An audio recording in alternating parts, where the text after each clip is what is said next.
মেয়েরাও যদি নানা ধরনের ২-৩ টা সম্পর্কতে যায়, ওইখানে কি ফ্যাক্টর কাজ করে জানো? ওইখানে ফ্যাক্টর কাজ করে এইটা। আর দা বলছে thirdly the most importantly human brain has been adapted to store and process only particular types of information, যেটা আমি বলছিলাম যে গল্প আমাদের মনে থাকে বা বিভিন্ন ভয়ের জিনিস মনে থাকে, কিন্তু এত ফালতু তথ্য আমরা রাতে যে ঘুমাই না, আমাদের ওই রাজা কবে সাল জন্ম হয়েছিল ভুলে যাই। ওটা ব্রেন আমাদের ভালোর জন্যই করে যে ভাই এত ফালতু তথ্য রাখা যাবে না। পুরুষরা তো এরকম সবকিছু করে, অ্যাগ্রেসিভ, প্রতিযোগিতা করে, কম্পিট করে, সবকিছু অর্জন করে। হ্যাঁ? তো তাহলে পুরুষদেরও একটা মানে পেশিও আছে। হ্যাঁ, তার মানে পুরুষরা স্ট্রং। এইসব ধারণাগুলো না আসলে টোটালি অমূলক। বড় লোকের কাছ হ্যাঁ। থেকে আপনি কত মানে তার কত শতাংশ এভাবে গরিবের মধ্যে বিলাবেন তাই বলেন আপনি?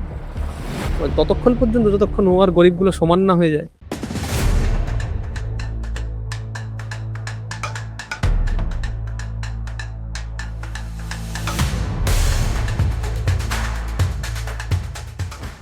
দর্শকদের নমস্কার। আজকে আমাদের সাথে আবার নায়েমদা জুড়েছে এবং সেপিয়েন্স বইটার আমরা প্রথম দুটো খণ্ড বানিয়েছি, সেটা অবশ্যই দেখবেন। এবং আজকে তৃতীয় খণ্ড আমরা চেষ্টা করবো। আজকের পর্বটা ছোট হলে হবে, বড় হলে হবে, যাই হোক আমরা 3 নম্বর যে the unification of human kind, এটা আমরা ছোবো না বলেই ভাবছি আপাতত। এবার মন যা চাই কি করি আর কি। যদি আমরা এমন কোনো রাখিনি যে প্রথম খণ্ড, দ্বিতীয় খণ্ড, তৃতীয় খণ্ড আমাদের না ছুঁয়ে যেতে হবে। মূলত আজকে সপ্তম আর অষ্টম অধ্যায় যে মেমোরি ওভারলোড আর there is no justice in history, ইতিহাসে কোনো এরকম ন্যায় বলে কিছু নেই, আর হচ্ছে মস্তিষ্কের ওভারলোড হয়ে গেছে, যে উপচে পড়ছে জিনিসটা আর ধরাতে পারছে না। এই দুটো অধ্যায় নিয়ে আলোচনা করব। তো প্রথমে চলো সপ্তম অধ্যায় যাই, মেমোরি ওভারলোড। আচ্ছা নায়মদা, প্রথমে তো একটা কথা, আমি এটা 100% জোর দিয়ে বলতে পারি যে এটা ভারত আর বাংলাদেশে একই। কি মনে করো, ওই যে বইতে যা লেখা আছে, যা পুরো টোকো মানে মাথায় ঢোকাও আর চুপচাপ টোকা শুরু করো পরীক্ষায়। তোমার সব ভাবনা চিন্তার অত দরকার নেই, হুম। যেটা শুনতে চাইছে স্যার ম্যাডাম সেটা লেখো। কিন্তু হারারি বাবু এখানে বলছে যে হুম। আমাদের মস্তিষ্ক কখনো এত কিছু, এত তথ্য নেওয়ার জন্য তৈরি নয়। মানে কোনোদিন আমাদের মস্তিষ্ক এইসব নেওয়ার জন্য তৈরি হয়নি। যেমন ভাবো, আহ তোমরা এক একটা কথা কাহিনী যেগুলো আমরা পড়ি, যার যার ধার্মিক হলো বা ধর্মহীন, যে বা ধর্মহীন জানি না সঠিক শব্দ কিনা, এমনি সাধারণ যে গল্প উপাখ্যানগুলো কি সুন্দর আমরা মনে রাখি। যে বুদ্ধ এখানে গেছিলেন, তারপরে এই হুম। করলেন, তারপরে অমুক একটা গল্প এই সিদ্ধান্ত নিয়েছিলেন, ঠিক আছে, ইত্যাদি আমাদের খুব ভালো মনে থাকে। হুম। কিন্তু এত তথ্য, অমুক রাজা এত সাল, এই কর ব্যবস্থা, তার সোনা ছিল না তামা হুম। ছিল মুদ্রা, এত তথ্য মাথায় রাখতে পারি না। হুম। তো আমাদের এই দুই হুম। দেশেই তো এখনো মনে হয় ছেলেপুলেকে শুধু, ছেলে মেয়ে যাই হোক, এই পড়ো, এই মাথায় ঢোকাও এবং এই লেখো। তো আমরা যে উদ্দেশ্যে লেখার আবিষ্কার করেছিলাম, যে আমরা এত মাথায় রাখতে পারবো না বাবা। যেমন সুমেরে প্রথমবার আবিষ্কার হয়েছিল, যে পৃথিবীর প্রাচীনতম যে লেক আজ অব্দি আমরা খুঁজে পেয়েছি, সেটা হচ্ছে সুমেরের সেই হচ্ছে একটা ইয়ে কি বলে ক্লে ট্যাবলেট, যেটা কাদামাটির উপরে লেখা যে অমুক এর কাছে এত ধান, এত ভেড়া যাই হোক পায়। একদম ডকুমেন্ট যে এটা পায় ভাই, এত মনে রাখতে পারবো না কে কার কাছে কি পায়, তো এরকম একটা বিউরোক্রেটিক সিস্টেমের একটা মনে রাখার দলিল, এটা ওকে ফেরত দিবা। এইটা আমরা মনে রাখতে পারি না এত বলেই শুরু করলাম, এবং হট করে আমাদের কি হয়ে গেল বলো তো? হুম। এটা হচ্ছে কি যে আমরা যেভাবে আরকি আমাদের ডেভেলপমেন্ট হইছে, ওই ডেভেলপমেন্টটা তো আসলে আমরা তো আমাদের ব্রেন তো আসলে এইগুলা হজম করার জন্য তৈরি হয়নি। হ্যাঁ, আমরা হলো ইনস্ট্যান্ট যেসব প্রবলেম গুলো দেখছি বা ইনস্ট্যান্ট আমাদের যেভাবে কমিউনিকেশন করা দরকার বা যতটুকু মনে রাখার দরকার অর্গানিক ভাবে যেটাকে বলে, হ্যাঁ? ওইটা আমরা আমাদের জন্য সাফিসিয়েন্ট ছিল বা ওইভাবেই আমরা অপারেট করতাম একে অপরের সাথে। কিন্তু ঝামেলাটা বেঁধে গেল যখন আমরা ওটাকে ওই যে লেখালেখির কাজে আনলাম। এখন লেখালেখির মাধ্যমে যে আমরা যে তথ্য ইনফরমেশন গুলো যে টুকে রাখলাম, ওটার কারণে কিছু সুবিধা হইলো যে আমাদের মাথার ভিতরে আসলে এত টেকনিক্যাল জিনিসগুলো আর রাখা লাগলো না। ওইটা ওই রেকর্ডের মাধ্যমে আমরা রেখে দিলাম। হুম? কিন্তু এই রেকর্ড গুলা করার জন্যও তো আসলে মাথার ভিতরে আসলে অনেক কিছু নেওয়া লাগে। হিসাবপত্র করতে হয়, অ্যাকাউন্টিং করতে হয়। হ্যাঁ, আরো অনেক ধরনের জিনিসপত্রের সাথে আমাদের এনগেজ হইতে হয়। তো এটার ফলে কিছু সুবিধাও হইলো, কিন্তু আবার ওই দিক দিয়ে অসুবিধাও হইলো। হুম? যে আমাদের ব্রেন তো আসলে এইসব এইভাবে হিসাব করার জন্য তো আসলে তৈরি না বা উপযুক্ত না। কিন্তু আমরা তখন কি হইলো? আমরা একটা অর্গানিক একটা সিস্টেম থেকে টোটালি একটা যান্ত্রিক সিস্টেমের ভিতর ঢুকে গেলাম। যান্ত্রিক সিস্টেম মানে কি যে এখন আমাদের টোটালি খালি এরকম মানে তথ্য ইনফরমেশন হিসাব টিসাব এগুলা রাইখা এগুলাকে ফাইলিং করতে হবে। হ্যাঁ, এই যে ওখানে বলতেছিল হারারি ক্যাবিনেট ফাইলিং, তারপরে অ্যাকাউন্টিং এইসব করতে হবে। তো এইগুলা তো যখন দেখো যে মানে তুমি আমি নিজেও যখন একটু এরকম হিসাবপত্র করতে যাব, ব্যাপারটা কিরকম নিরস না, নিরস আর কাঠখোট্টা টাইপের লাগে, তো জিনিসটা এরকম কাঠখোট্টা। হ্যাঁ, কিন্তু এইগুলোর মাধ্যমে হয়েছে কি যে অনেক অনেক মানুষের যেই তথ্য ইনফরমেশন গুলো আছে এগুলোকে একসাথে নথিবদ্ধ করা, সাজানো সুশৃঙ্খল ভাবে, এগুলা করে একটা সিস্টেম দাঁড় করানো হয়েছে। কিন্তু এই সিস্টেমটা স্ট্যাটিক। হ্যাঁ, ধরো এই সিস্টেমে যে তথ্যটা আছে যে এইটা হলো অমুকের, সাপোজ ধরো এইটা হলো অমুকের বাড়ি। হ্যাঁ, বা অমুকের জমিতে এত একর, মানে অমুকের জমির সংখ্যা এত একর। হ্যাঁ, ধরলাম একটা জিনিস। এখন ধরো বাস্তবে ধরো কালকে যে যদি ওই মানুষ মারামারি করে ছিনায় টিনে নিয়ে যায়, তাইলে কিন্তু আর ওইটা 1 একর হচ্ছে, মানে অমুক এত একর কি ওটা বন্টন হয়ে যাচ্ছে ওই বাস্তবে। তো রিয়েলিটিতে অন্য কিছু হচ্ছে। কিন্তু ধরো কেউ যদি এই জায়গাটা আপডেট না করে, হ্যাঁ, বা এই জায়গাটা যদি ওইভাবেই থেকে যায়, হ্যাঁ, তখন কিন্তু এটার সাথে ওটা মিসম্যাচ করতেছে। হ্যাঁ, তো এখন এই জিনিসগুলো তদারকি করার জন্য আমাদের মাঝখানের একটা আমলাতান্ত্রিক একটা ওই যে বিউরোক্রেসি, একটা বর্গ লোক রাখবে যারা এইসব তদারকি করে ওই ফাইল গুলাকে বারবার বারবার আপডেট আপ করবে। হ্যাঁ, তো এরকম করে কি হলো, এই মাঝখানে একটা ক্ষমতাশালী লোকদের একটা বর্গ তৈরি হইলো। হ্যাঁ, তারাও তখন ক্ষমতার কাঠামোতে চলে আসতো এবং তখন তারা নানাভাবে একটা সিস্টেম তৈরি করে আমাদেরকে শাসন শোষণ যেটা করা যায় এটা চালালো। আর সবচেয়ে মানে ইন্টারেস্টিং কথা হচ্ছে যে এটার মাধ্যমে আসলে আমার কাছে এই বইটার ভিতরে যেই জিনিসটা হারারির একটু আহ, মানে একটু অন্যরকম অন্যরকম একটা ইম্পর্টেন্ট গুরুত্বপূর্ণ একটা পয়েন্ট লাগছে, সেটা হলো যে যান্ত্রিকতার যে বিষয়টা। আমরা যে অর্গানিক একটা ব্যাপার যেটা জোনে ছিলাম, ওই জায়গা থেকে আমরা শিফটিং হয়ে পুরো টোটালি একটা যান্ত্রিক একটা মেশিনারি পর্যায়ের ভিতর ধীরে ধীরে আমরা ইভলভ হওয়া শুরু করছি এই হিসাবপত্র হাবিজাবি এগুলোর মাধ্যমে। আর জিনিস আরো ক্রমে ক্রমে জটিল থেকে জটিলতর হইতে থাকছে তত আমরা সামনে আগেছি। এবং এখানে দেখো কয়েকটা উদাহরণ দিয়েছে যে লেখার, অনেকে আমরা ভাবি যে আমরা খালি এইভাবেই লিখি। এখানে বলছে যে এটা মায়ান সভ্যতারই তো, হ্যাঁ, আহ, ইনকাদের, যাই হোক, ইনকাদের নাকি এমন একটা মানে ব্যবস্থা ছিল, মানে জিনিস মনে রাখার, এরকম একটা দড়ি, দড়ি বা কিছু একটা জিনিস, তার হ্যাঁ, নিচে অনেকগুলো দড়ি এরকম ঝোলানো থাকতো এবং ওর জায়গায় জায়গায় গিট বাঁধা থাকতো। এবার গিটের প্যাটার্ন দেখে ওরা গিট জিজ্ঞেস বলা করতো যায়। যে আমরা কি তথ্য আমরা এতে মানে রেখেছি। এবং অনেকে ভাবে যে এই যে আমরা লিখি সেটা কতই না সহজ, ক খ গ ঘ উম চ ছ জ ঝ, ঠিক আছে, এইটা ভাবতে যে কত তেলখড় পোড়াতে হয়েছে যে এত সহজ যে এটা ক হ্যাঁ, খ গ ঘ, এত সহজ না। প্রথমে তো ইংরাজি হরফগুলো যদি আমরা দেখি, আলফাবেট, যদিও নাম ক খ মানে আলফা বিটা, আমরা তো একটা নাম দিয়েছি বর্ণমালা, ওদের নাম ওই আলফা বিটা মানে ক খ। আমাদের এটা কি বর্ণমালা বলে না, ক খ আলফা বিটা। তো এই আলফাবেট যেগুলো রয়েছে সেগুলোও কিন্তু অসম্পূর্ণ, দেখবা ডি আছে, মানে ড আছে তো দ নেই, ঢ হুম, নেই, দুটো ন নেই, এখানে মধ্যের ন দন্তের ন নেই। বাংলায় যদি উচ্চারণ করি না আমরা মধ্যের ন, যাই হোক রয়েছে। এবং চীন দেশে যদি চলে যাই সেখানে দেখবো খালি ছবি ছবি ভাব, মানে হ্যাঁ, একটা বৃথা চেষ্টা ছবি আঁকার বা সহজ করে আঁকার চেষ্টা। যেমন জাপানি একটা জায়গায় দেখছিলাম একটা গাছের চিহ্ন আছে, একটা মানুষের চিহ্ন আছে, গাছের চিহ্নটার পাশে মানুষের চিহ্নটা হেলান দিয়েছে, এটা হচ্ছে কিসের চিহ্ন, এটা বিশ্রামের চিহ্ন। তো এইভাবে ওরা প্রকাশ করার চেষ্টা করতো।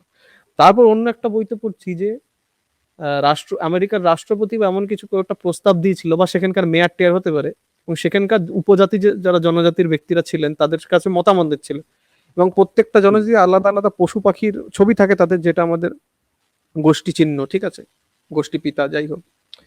এবং সেই তারা কি করে জানিয়েছে যে আমরা সহমত, প্রত্যেকটা ওই যেখানে যতগুলো গোষ্ঠী আছে প্রত্যেকটার এই মানে যে পশুর চিহ্ন বহন করে তারা, সেই 5টা 6টা প্রাণীর ছবি এঁকেছে, এবং সবার মুখে এরকম করে একটা ইয়ে দিয়ে দড়ি দিয়ে এক জায়গায় গিয়ে এক জায়গায় গোল পাকিয়ে দিয়েছে যে আমরা সবাই একমত। তো হুম, লেখা এত এরকম ছিল সেটা না, যেটা এখান থেকে মানে প্রথমবার জেনে আমি অবাক হয়েছিলাম যে হ্যাঁ আমরা অনেক কিছু টেকেন ফর গ্রান্টেড বলি না, তো এরকমই ছিল। কিন্তু না, এই যে ক খ গ ঘ বাংলা, এটা অনেক সফিস্টিকেটেড একটা ভাষা, বহুত ভেবে চিন্তে বানানো হয়েছে। আচ্ছা, এখানে কি হয়েছে যে তুমি যেটা বললে কি ভেবে ভেবে চিন্তে বানানো বলতে আর কি ব্যাপারটা এমনও হইতে পারে যে মানে ধারাবাহিকভাবে অগ্রগতির স্রোত অনুযায়ী অটোমেটিকলি এগুলো ডেভেলপ করছে আর কি, মানে ও অল্প অল্প অল্প অল্প করে। শেষে পানেনি ভদ্রলোক উনি করে সুন্দর করে গ্রামারটা বানিয়ে দিয়েছিল, অষ্টাধ্যায়ী তো। হুম, সেটাই তো বাংলা হিন্দি যত ভারতীয় ভাষা আছে সেটার মানে হুম, প্রাচীনতম গ্রামার বা ব্যাকরণ বই বলা যেতে পারে।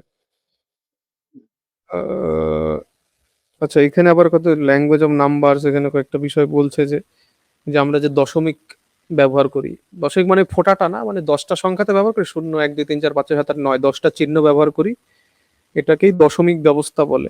এবং এই যে প্লেস ভ্যালু, যে আমরা একের পাশে শূন্য লিখি, তো শূন্যটা শূন্য, এর একটা হুম, হচ্ছে 10, এত সুন্দর ব্যবস্থা যে ভারত থেকে আবিষ্কার হয়েছিল, মানে তখন টোটাল ভারত বলছি আমি। এটা অভাবনীয় বিষয়, কারণ আমরা যদি অনেকে একটু আজকাল ক্যালি মেরে দেখো, রোমানে লেখে না, ওই এক্স আই ভি আই কি সব সি টি। হুম, আমি বলছি হুম, ভাবো তো একটা জিনিস, আমাদের বন্দুক আবিষ্কার হয়ে গেছে, এখনো কেউ ক্যালি মারার জন্য তীর মারছে। এবার কিসের ক্যালি? কারণ সাদা চামড়ার লোকেরা সেটা ব্যবহার করেছিল, তীর। বলে হুম, এ এত ফালতুমিও যে আমরা বিশ্বাস করিনি, মাঝে মাঝে আমাদের রাগ ধরে যে আরে বাবা, ওই যে হুম, রোমান সিস্টেম, ওতে ঠিক মতো যোগই করা যায় না। তুমি একটা বড় সংখ্যা নাও, 73,75,789 যোগ 53,000, হুম, এসব যোগ করো, দেখবা বলছে আমি নেই এসবের মধ্যে। আমি গিয়ে ভাই বাংলা হুম, সাহিত্য বা ইংরাজি সাহিত্য নিয়ে পড়বো, গণিত আমার বিষয় না। হুম, আর এখন দেখো কি সহজ, তুমি সংখ্যাটা লেখো যত বড়ই হোক, একটু সময় লাগলেও হয়ে যাবে। তো এইটা একটা বলছে, এবং কি আর বলবো। আহ এবং তুমি যেটা শেষ করো ওই জায়গাটা, যেটা তুমি বলছিলে যে আমরা তো অর্গানিক যেটা মানে এই অধ্যায়টা খুবই ছোট এখানে, যে আমরা তো অর্গানিক ভাবে এত কিছু মনে রাখার জন্য তৈরি হয়নি। ইনি শর্টে খালি বলছে 3টে পয়েন্ট, যে ক্যাপাসিটি ইজ লিমিটেড, ঠিক আছে, তারপরে বলছে human die, their brains die with them, যে তথ্য তো মরে যাবে, আমার মাথায় যা আছে তো তো শেষ হয়ে যাবে একদিন। আর বলছে thirdly, the most importantly, human brain has been adapted to store and process only particular types of information, যেটা আমি বলছিলাম যে গল্প আমাদের মনে থাকে বা বিভিন্ন ভয়ের জিনিস মনে থাকে, কিন্তু এত ফালতু তথ্য, আমরা রাতে যে ঘুমাই না, আমাদের ওই রাজা কবে সাল জন্ম হয়েছিল ভুলে যাই, ওটা ব্রেন আমাদের ভালোর জন্যই করে, যে ভাই এত ফালতু তথ্য রাখা যাবে না। এবার তুমি বলো। হ্যাঁ, হ্যাঁ, ও ওইটাই যে তোমার আহ কারণ এত কিছু তথ্য হইলে আসলে মানে ধরো ঘুমানোর সময় যে তুমি বললা যে এত এরকম যে তথ্যগুলা, কারণ এইগুলা অ্যাকচুয়ালি বাস্তব জীবনে তুমি যদি দেখো ওগুলো তো ওইভাবে ফাংশন করে না। যেমন আমি একজনের সাথে কথা বলতেছি, হ্যাঁ আমি কি এভাবে বলবো যে আচ্ছা অমুক কবি কত সালে কি করছিল না করছিল। হ্যাঁ এইগুলো তো আসলে আমরা তো ওইভাবে এনজয় করি না। আমরা কি হুম নিয়ে হুম এনজয় করি যে আচ্ছা ওই কবির জীবনে মানে সে কি আসলে তার বক্তব্য কি এই বিষয়ে, হ্যাঁ হুম তার ধরো শিক্ষা বিষয়ে তার বক্তব্য কি, হ্যাঁ তা ধরো তার রাজনীতি বিষয়ক বক্তব্য কি, এইগুলো এইগুলো হলো আমাদের কাছে প্র্যাকটিক্যাল, যেগুলো আমাদের কাজে লাগতেছে, যে এগুলো কথার মাধ্যমে আমরা কিছু একটা জিনিস বোঝার ট্রাই করতেছি, যে তার মানে কিছু স্পেসিফিক বিষয়ে তার মানে মতাদর্শ কি, তার চিন্তা ভাবনা কি, সে কিভাবে জিনিসটা ভাবতেছে। এখন ওইখানে আলাপে যে আমি বললাম যে আচ্ছা 1999 সালের অমুক তারিখে কি হয়েছিল এটা তুমি বলো তো, হ্যাঁ সাধারণ জ্ঞান বলো তো কি হয়েছে, এটা কিন্তু আসলে কোনো কিছু না। এগুলো কি, এগুলো হলো ধরো ওই যে আমি তথ্যগুলা লেখা রাখলাম কোথাও, হ্যাঁ আমার একটা হাতের কাছে অ্যাক্সেস আছে, আমি একটু দেখে নিলাম জাস্ট, হ্যাঁ তো এগুলোর কিন্তু কোনো কার্যকারিতা নেই। হুম কিন্তু দেখা যায় আমাদের সমাজে এই তথ্যগুলো আবার আহ পরীক্ষার ক্ষেত্রে অনেক কাজে লাগে। কারণ ওই ধরো তোমার এমসিকিউ দিয়ে দিবে, এটা দিয়ে দিবে, হ্যাঁ মুখস্থ করে ইনফরমেশন, মানে আমাদেরকে সোজা কথায় একটা কম্পিউটার বানানোর একটা প্রসেস থাকে, যে তুমি হলো একটা কম্পিউটার, হ্যাঁ যন্ত্রের মতো তুমি এটা পড়বা, পড়ে টরে তুমি যদি এটা ঠিক মতো উগরে দিতে পারো তাহলে তুমি মানে সাকসেসফুল। আচ্ছা ঠিক আছে তোমার নাম্বার ভালো হইলো সবকিছু, এরকম একটা বিষয়। কিন্তু এটার বাস্তব প্রয়োগ কি আসলে, সে তো একটা একটা কি বলে মানে তার থেকে একটা কম্পিউটার এখন যদি আমরা দেখি, কম্পিউটার তো আরো বেশি স্মৃতি সংরক্ষণ করতে পারে না, মেমোরি, বিশাল বড় মেমোরি, সে অনেক তথ্য সংরক্ষণ করতে পারে। তাকে ইনস্ট্যান্ট কিছু বললে সে সাল সুদ্ধা রেফারেন্স শুদ্ধ সবকিছু বলে দিচ্ছে। তো কথা হলো যে তারপরেও কেন আমাদের এসব জিনিসটা লাগলো? কারণ ওই যে ইউজফুলনেস, উপকারিতা। কার কোন জায়গায় কি আছে না আছে সবকিছুকে পিন পয়েন্ট করতে পারা, কার কতটুকু সম্পত্তি আছে, কার ব্যাংকে কতটুকু টাকা আছে এটাকে দেখে, এই যে এখানে তুমি যে পরবর্তী চ্যাপ্টারে যে মানির বিষয়ের সাথে হয়তো কানেক্ট হয়ে যাবে, যে এই জিনিসগুলার একটা মানে আহ সম্পত্তির যে অধিকারের যে বিষয়টা, যে কার কাছে কতটুকু আছে এটা না জানলে তো ঝগড়া লেগে যাবে, তাই না? যদি সবকিছু মুক্ত ভাবে রেখে যায় তাহলে তো হুম, হুম। মারামারি লাগবে। যদি এখন জানা যায় যে এর এতটুকু আছে, এর এতটুকু আছে, সবকিছু নির্দিষ্ট করা আছে, এবং তাহলে তো তার আর কোনো পিছনে একটা ঝামেলা হচ্ছে না। তার পিছনে এবং একটা পেশি শক্তি আছে যে এর থেকে আমরা যা বলেছি এর থেকে নড়চড় হলে কিন্তু হবে। একদম, হ্যাঁ, একদম সিস্টেম করে দেওয়া যাবে যে এরকম করে দিছি, ওর অতটা আছে, তুমি বেশি বাড়াবাড়ি করবা না। তো এটা যে সিস্টেমটা বানাচ্ছে, হ্যাঁ, বা যারাই যেই গোষ্ঠী মিলে সিস্টেমটা বানাচ্ছে, সেই গোষ্ঠী তোমার অবশ্যই ক্ষমতার কলকাঠি নাড়বে এই জায়গায়, স্বাভাবিক স্বাভাবিকভাবেই। আর আগে হয়তো কি যে মানুষ আহ মানুষের একটা কার্যকারিতা ছিল যে কি, মানে ধরো একটা জ্ঞানী ব্যক্তি সে মারা গেলে ওই গোষ্ঠীর অনেক লস হয়ে যেত, কারণ তার কাছে অনেক তথ্য বা সে যেটা জানতো, হ্যাঁ, বা যা যেই উইজডম ছিল, প্রজ্ঞা ছিল, ওইসব জিনিসগুলো সে খুব ভ্যালু প্রোভাইড করতো। এখন সে মরে গেলে তো শেষ সব।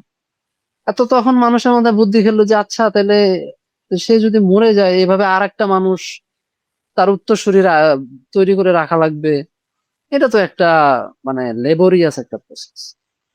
তার চেয়ে ভালো তার এইসব লেখাগুলা বাণীগুলা যদি কোনো জায়গায় যদি টুকে রাখা যায়, টুকে রেখে রেখে দিলে ওইটা পরবর্তী প্রজন্মের জন্য হেল্পফুল হবে, উপকারী বলে সাব্যস্ত হবে। এখন এটা করতে যেয়ে না একটা ঝামেলা হয়েছে। কি ঝামেলা হয়েছে? যে মানুষটার কাছে তার জ্ঞান প্রজ্ঞা যা কিছু ছিল, তথ্য ছিল, ওই মানুষটার ক্যাপাসিটি আছে উইজডম তৈরি করার। সে জানে যে কোন সিচুয়েশনে ওই জ্ঞানটাকে কিভাবে প্রয়োগ করতে হয়, সে ওটা জানে। তার কাছে কেবল শুধু তথ্য না, তার কাছে তথ্যটা কিভাবে প্রয়োগ করতে হবে, তথ্যটাকে কিভাবে জ্ঞান, তথ্য থেকে কিভাবে জ্ঞান আনতে হবে, এবং জ্ঞানটাকে কিভাবে প্রজ্ঞায় রূপান্তরিত করে ওই সিচুয়েশন ভেদে ওটাকে ইউজ করতে হবে, এটা সে জানে বা এটা সে করতে পারে। কিন্তু আমি যখন এই লোকের কাছ থেকে যখন তথ্য আর জ্ঞানটা খাতা বা তোমার ধরো ট্যাবলেট বা পাতার ভিতরে, কাগজের ভিতরে যখন নথিবদ্ধ করে ফেললাম, ওই নথির কিন্তু ওই ক্ষমতাটা নাই যে কোন কনটেক্সটে যে তথ্যটা কিভাবে কাজে লাগানো যাবে। ওর কাছে খালি তথ্যই আছে, তথ্য আছে, জ্ঞান আছে, দ্যাটস ইট। ওটাকে কিভাবে কাজে লাগাবো এটা কার কাছে? এটা হলো ওই মানুষটার কাছে। হ্যাঁ, তো এখানেও দেখবো যে একটা মিসম্যাচ হয়েছে, যে যখন কোনো জ্ঞানটা, জ্ঞান বলো বা যেটাই বলো, এটা যখন টেক্সটে চলে আসে না, ওটা তখন মরা হয়ে যায়, একটা ডেড একটা জিনিসপত্র হয়ে যায়, মানে ওটার ভিতরে কোনো সজীবতা থাকে না, প্রাণ থাকে না। হ্যাঁ, এটা মানে এটা মৃত মৃত একটা ব্যাপার থাকে। তো এই জন্য তুমি দেখবে যে হারারি তার বিভিন্ন ধরনের ইন্টারভিউতে, পডকাস্টে বলে যে ইনফরমেশন অ্যাকচুয়ালি নলেজ না। হ্যাঁ, আর নলেজের উপরেও আরো অনেক কিছু আছে, যে উইজডমের কথা বলো বা যেটা আছে। হ্যাঁ, এই এই ব্যাপারগুলো নিয়ে তখন হারারি তখন কথা বলে যে ইনফরমেশন মানে জ্ঞান না। আমরা অনেকে ইনফরমেশনের জ্ঞান মনে করি, ইনফরমেশন তো আছে এই জায়গায় নানা ভাবে, তোমার বিভিন্ন জায়গায় নথিবদ্ধ করা আছে, কিন্তু ওইটাকে আমরা কেমনে কিভাবে ব্যবহার করতেছি, ওই যেমন একটা ওইটা খুব হইলো ছোট আসলে উদাহরণ দেখবা যে বলে হাইড্রোজেন আর অক্সিজেন মিশিয়ে জল হয়। আমি এটা জানি। তো জানি।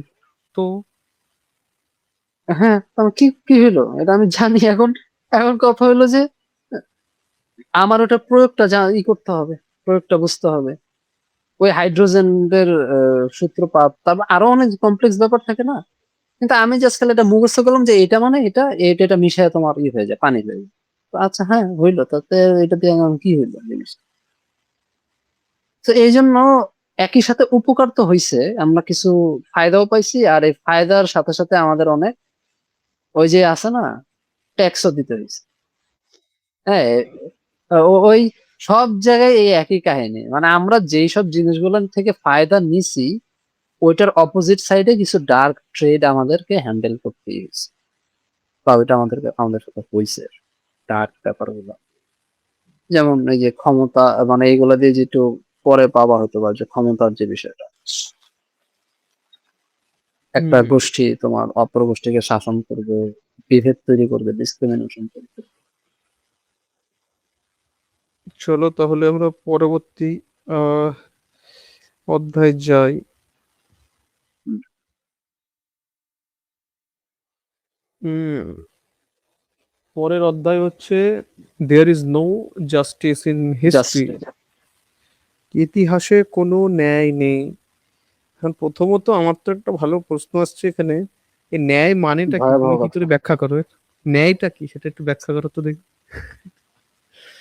এটা এটা তো আসলে, না আমি যদি বলি এখন আমার মানে এখন পর্যন্ত যতটুকু আন্ডারস্ট্যান্ডিং হয়েছে, প্রকৃতির রাজ্যে আমরা বলি না যে প্রকৃতির আইন, তারপরে তো প্রকৃতির আইন আমাদের জন্য যথেষ্ট হইল না, তখন ওখান থেকে আমরা আনলাম কি মানুষের আইন বানালাম। হ্যাঁ, দুইটা কিন্তু তোমার গ্রিক ফিলোসফি, একটু আউট অফ দ্য টপিকে যাই, একটা গ্রিক হুম। ফিলোসফিতে দেখবো যে দুইটা আইনের কথা বলা, একটা হলো প্রকৃতির আইন আর একটা হলো তোমার মানুষের আইন। হ্যাঁ, দুইটা আইন আলাদা হয়ে যায়। এখন কেন এই আলাদাটা হইলো? আমরা যদি একটু প্রকৃতির দিকে তাকাই তাহলে দেখবা তারপরও প্রকৃতির ভিতর যে আইনের কথা বলতেছে এটা আমরাই বলতেছি, ঠিক আছে? আমি যদি হুম। আমাদের মতাদর্শকে, আমাদের মতামতকে যদি বা আমাদের দৃষ্টিভঙ্গিকে যদি একটু সাইডে রাখি, হ্যাঁ, একটু ক্লোজ টু যদি র ভাবে দেখার চেষ্টা করি আমাদের সমস্ত ত্রুটি বা সীমাবদ্ধতা সহ, তাহলে দেখা যাবে যে প্রকৃতিতে আমরা যেভাবে চাই ওরকম কিছুই নাই। প্রকৃতিতে ন্যায় কোথায়? তোমার ধরো একটা ভারসাম্য বলতে পারি, একটা ম্যাথমেটিক্স করে একটা ভারসাম্য আমরা দেখাইতে পারি, আচ্ছা ঠিক আছে, তারপরেও তো আমরা ভারসাম্যটা তো এটা নিয়ে নষ্ট নষ্ট করতেছি। তো ওখানে যে দেখা যায় যে প্রকৃতিতে কি হয়, উম প্রকৃতিতে বাঘ তোমার হরিণকে খেয়ে গেল, এখন বাঘের লাগছে ক্ষুধা, তার মারতে হবে হরিণ। এখন হরিণ বেচারারই বা কি দোষ? হরিণেরও বাঁচতে হবে, কারণ না হলে বাঘের পেটে যেতে হবে, তো তারও তো একটা বাঁচার অধিকার আছে, তো সে দৌড়াবে আর বাঘও দৌড়াবে, তো এখন যে জিতবে সেই জয়ী। বাঁচার অধিকার আছে না বাঁচার পা আছে? এই যে আমরা আমরা বললাম যে কি বাঁচার অধিকার, দেখছো অধিকারের কথাটা বললাম, তাই এখানে কোনো অধিকারই নেই। আর ঘটতেছে, মানে একদম পুরো লাইভ ঘটতেছে, বুঝছো, একটা ইন্টারাকশন, যে ওর ক্ষুধা লাগছে, ও দৌড়াচ্ছে, আর ওর ভয় পাচ্ছে যে ও যেন পেটে না না পড়ে যায়, ও জাস্ট এভাবে দৌড়াচ্ছে, এরপরে এখানে যা হবে তাই, একদম যা হবে তাই এখানে ঘটতেছে। আমরা অনেক সময় ডিসকভারি চ্যানেল গুলোতে যে দেখি না, ইস, মায়া হয়, দেখছো আমরা কত সিলেক্টিভ ভাবে পক্ষ নেই। ধরো বাঘটা একটু মানে একদম শক্তিশালী, তো একদম হিংস্র, হিংস্র, তো তখন মনে করি যে ইস, বাঘটা এত নিরীহ হরিণটাকে মেরে ফেললো। আমরা তো মাছটা আচ্ছা, খেয়ে নিই, মাছকে তো নিরীহ না। নিরীহ না, না, না, এটা দেখো আমাদের আমাদের চয়েসটা কত, আমাদের মানদণ্ডটা কত ন্যারো। হ্যাঁ, দেখো যে আর ওই যে আচ্ছা আমরা হরিণের পক্ষতে যাই, কারণ কি হরিণ একটু দুর্বল, বাঘটা একটু হিংস্র হাবিজাবি। আর এইটা দেখে আমরা আমাদের মতো এটা চিন্তা আসে না যে বাঘ যদি আজকে হরিণ না মারতে পারে, বাঘ না খেয়ে মরে যাবে, তাইলে বাঘ, এই একটা ব্যাপার আসে। হরিণের সংখ্যা প্রচুর বেড়ে যাবে, তারপরে ঘাস খেয়ে শেষ করে দেবে। হ্যাঁ, ঘাস খেয়ে শেষ করে দিবে, তাহলে ঘাস বেচারার কি দোষ হইলো? আমরা তো ঘাসের পক্ষে যাচ্ছি না। হরিণটাকে আমাদের খুব মায়াবী লাগতেছে, ঠিক আছে, খুব অ্যাস্থেটিক লাগতেছে, এখানে নিচের কথাটা খুব প্রণিধানযোগ্য, যে আমরা যখন একটা আহ কি তেলাপোকা মারি, আমাদের চেতনায় যে ওটা কোনো আঘাত করে না, কারণ তেলাপোকাটা দেখতে কুৎসিত। কিন্তু আমরা যখন একটা প্রজাপতি মারি, তখন এটা আহা হা, প্রজাপতিটা মরে গেল, কারণ প্রজাপতি দেখতে খুবই অ্যাস্থেটিক। আমাদের এই যে মোরালিটি, আমাদের যে ন্যায়, হ্যাঁ, নীতি নৈতিকতা, তারপরে আরো অন্যান্য যে ন্যায়, এটা এগুলোর একটা নৈতিক বা অ্যাস্থেটিক মানদণ্ড আছে, বুঝছো? এটা এটা খুবই একটা এটা একটা দিক গেল। তো জঙ্গলের ভিতরে আমি দেখি যেটা, সেটা হলো একদম ইন্টারাকশন, কোনো ন্যায় নাই, কোনো অন্যায় নাই। ন্যায় নাই তার মানে কোনো অন্যায় নেই, ন্যায় থাকলে ওখানে অন্যায় থাকবে। হ্যাঁ, তো ওখানে কিছুই নাই, ওখানে জাস্ট খালি একটা ক্রিয়া প্রতিক্রিয়া ঘটে, একজনের তাড়না হচ্ছে, দৌড়াচ্ছে, হ্যাঁ, আর একজন আহ, বেঁচে থাকার তাড়নায় সে দৌড়াচ্ছে, বা সে বেঁচে গেলে সে আবার অন্য জায়গায় যে অ্যাটাক করে খাচ্ছে, এই টোটাল একটা মানে এক্সপিরিয়েন্স চলে। একটা ঘাত প্রতিঘাত চলে। তো এইটা হয়েছে কি, আমরা না এটা দেখে না আমাদের সহ্য হয় না। এত ক্রুর, এত বাস্তবতা, এটা আমরা কিভাবে করবো, সার্ভাইভ করবো, বা আমাদের দেখছে আমাদেরও সার্ভাইভ করতে হবে। তখন আমরা কি করলাম, যেহেতু এরকম একটা ভয়াবহ দৃশ্য, তাহলে আমরা এটাকে আরেকটু সহনশীল করি, বা আরেকটু রং চড়াই, দেখি এটা কি অন্য কিছু করা যায় কিনা। তখন আমরা এই যে ভাষা টাষা আবিষ্কার হলো, এটা সেটা, তারপরে ন্যায়, যে না আমরা এরকম করতে পারি না, দুর্বল হইলে আমাদেরকে দুর্বলদেরও একটু দেখভাল করতে হবে, এটা সেটা করতে হবে। হ্যাঁ, তারপর আমরা অনেক কিছু মানদণ্ড এতে সেটা বানাইছি। তো ধীরে ধীরে জিনিসটা আসলে কমপ্লেক্স হয়েছে, এবং কমপ্লেক্সিটি থেকেই তোমার এই যে আইন, ন্যায়, নৈতিকতা, এগুলোর ধারণা আসছে। কিন্তু গভীরে গেলে দেখা যায় যে সেই দিন শেষে জঙ্গলে চলে যায়। কারণ কি, যখন একদম কোর পয়েন্টে যখন মানুষের আঘাত লাগে না, তখন মানুষ আসলে এনিম্যাল হয়ে যায়। বুঝছো? তুমি দেখো এই যে এখন এনিম্যাল মুভির কথাই ধরো, সবাই এখন এনিম্যাল মুভি দেখতে ব্যস্ত। আমি দেখিনি। ঠিক আছে, ঠিক আছে। তো মানুষের ভিতরে বরাবরই ওই আদিম বুনো প্রবৃত্তি বরাবরই ছিল। এটাকে তারা একটু জোড়াতালি দেওয়ার জন্য এই সভ্যতা বানাইছে, তারপরে ন্যায়ের ধারণা বানাইছে, এটা সেটা করছে। হ্যাঁ, বাট স্টিল আমরা স্টিল যখন এটা অনেকে বলিও যে আচ্ছা তাহলে, তাহলে কি আমরা পশু পাখির মতোই আচরণ করা শুরু করি, আমরা তারপরও পারি না আসলে এটা করতে। কিভাবে যেন আমাদের ভিতরে একটা ওই বোধ এসে নাড়া দেয় যে না, আমি আসলে ওরে যে এভাবে যে আঘাত করলাম, এটা কি আসলেই উচিত করলাম। মানে একটা আছে না যে একটা ভিতরে একটা নাড়া দেয় যে এটা কি করলাম আসলে। হ্যাঁ, তো ওই বোধটাও আছে। তো আমার কাছে সবকিছু মিলে মনে হয় যে মানুষ নিজে একটা কমপ্লেক্স প্রাণী, এবং এই কমপ্লেক্স প্রাণী যে এই ন্যায় তারপর আইন এসব বানাইছে, এই জিনিসটা আসলে আমার কমপ্লেক্স। হ্যাঁ, এবং এটার কোনো সুস্পষ্ট তোমার কোনো মানদণ্ড নাই, এটা একটা চলমান প্রক্রিয়া। অবস্থা ভেদে আমরা প্রতি সময় ন্যায় কোনটা কি, কোন মানে ন্যায়, ন্যায় আসলে কি, এবং ন্যায় অন্যায় আসলে কি, এটা নিয়ে প্রতিনিয়ত একটা দর কষাকষি চলে আমাদের ভিতরে। বা একটা সেটিং এরকম টাইপের কিছু একটা চলে। তো এটার কোনো তুমি আলটিমেট কোনো অ্যান্সার পাবা না। মানে যেমন যেমন কেউ যদি বলে অন্যেরটা চুরি করা উচিত না, কেউ যদি বলে, হুম। এখন সত্যি কথা বলতে দেশের কানুন এইভাবেই চলে যে এরকমই নিয়ম হোক। কিন্তু তারপরে আবার কোন একটা মাথা মোটা এসে বলবে একজন ক্ষুধার্ত মা ওই বড় লোকের কাছ থেকে একটা রুটি নিয়েছে, তো কি হয়েছে, তার বাচ্চাদের জন্য হ্যাঁ, নিয়েছে, তখন আবার এক্সেপশন। আমি বলছি যদি ওই মোরালিটিতে আপনি চলেন, প্যারাডক্স হয়ে যাবে। তখন বলবেন কটা রুটি, একটা দুটো তিনটে চারটে পাঁচটা ছটা, কটায় গিয়ে থামবেন আপনি তাই বলুন। তখন তো কোনো উত্তর হয় না।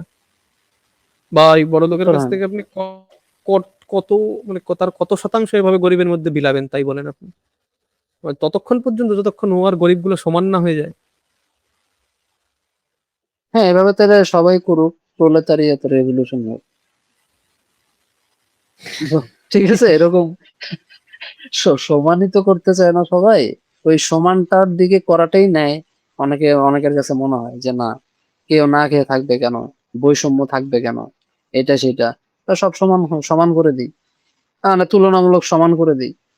তো এই যে এখানে যে দেখছো যে ন্যায়ের কিন্তু কোনো এক্সাক্ট মানদণ্ড কিন্তু ওইভাবে দাঁড়াচ্ছে না, বা দাঁড়ালেও অনেক ধরনের মানে ফ্যাক্টর এসে ওই জায়গাগুলোতে প্যারাডক্স সৃষ্টি করতেছে।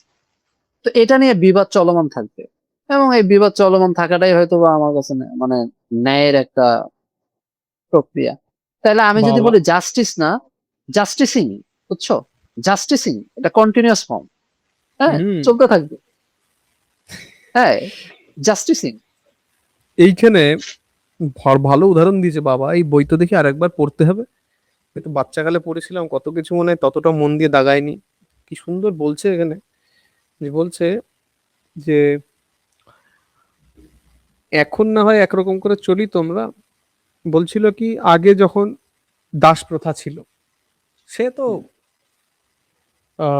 কি বলবো, সেই গ্রিক আমল থেকে যে অ্যারিস্টটলও বলছিলেন যে দাসেদের মধ্যে রয়েছে হচ্ছে কি বলে স্লেভিশ নেচার, আর মুক্ত মানুষদের মধ্যে ফ্রি নেচার, মানে সেটা তাদের প্রকৃতির মধ্যেই আছে। তেমনটাই হামুরাবিও সেই জিনিসটাকে দাস তো হবেই, দাস দাসের মতো, মানুষ মানে মুক্ত মানুষ মুক্ত মানুষের মতো। এখন আজকের দিনে সে ধনী দরিদ্র হতে পারে, কিন্তু কেউ কারো দাস সেটা তো কেউ স্বীকার করে না। এবার জাস্টিসের সংজ্ঞাই পাল্টে গেল।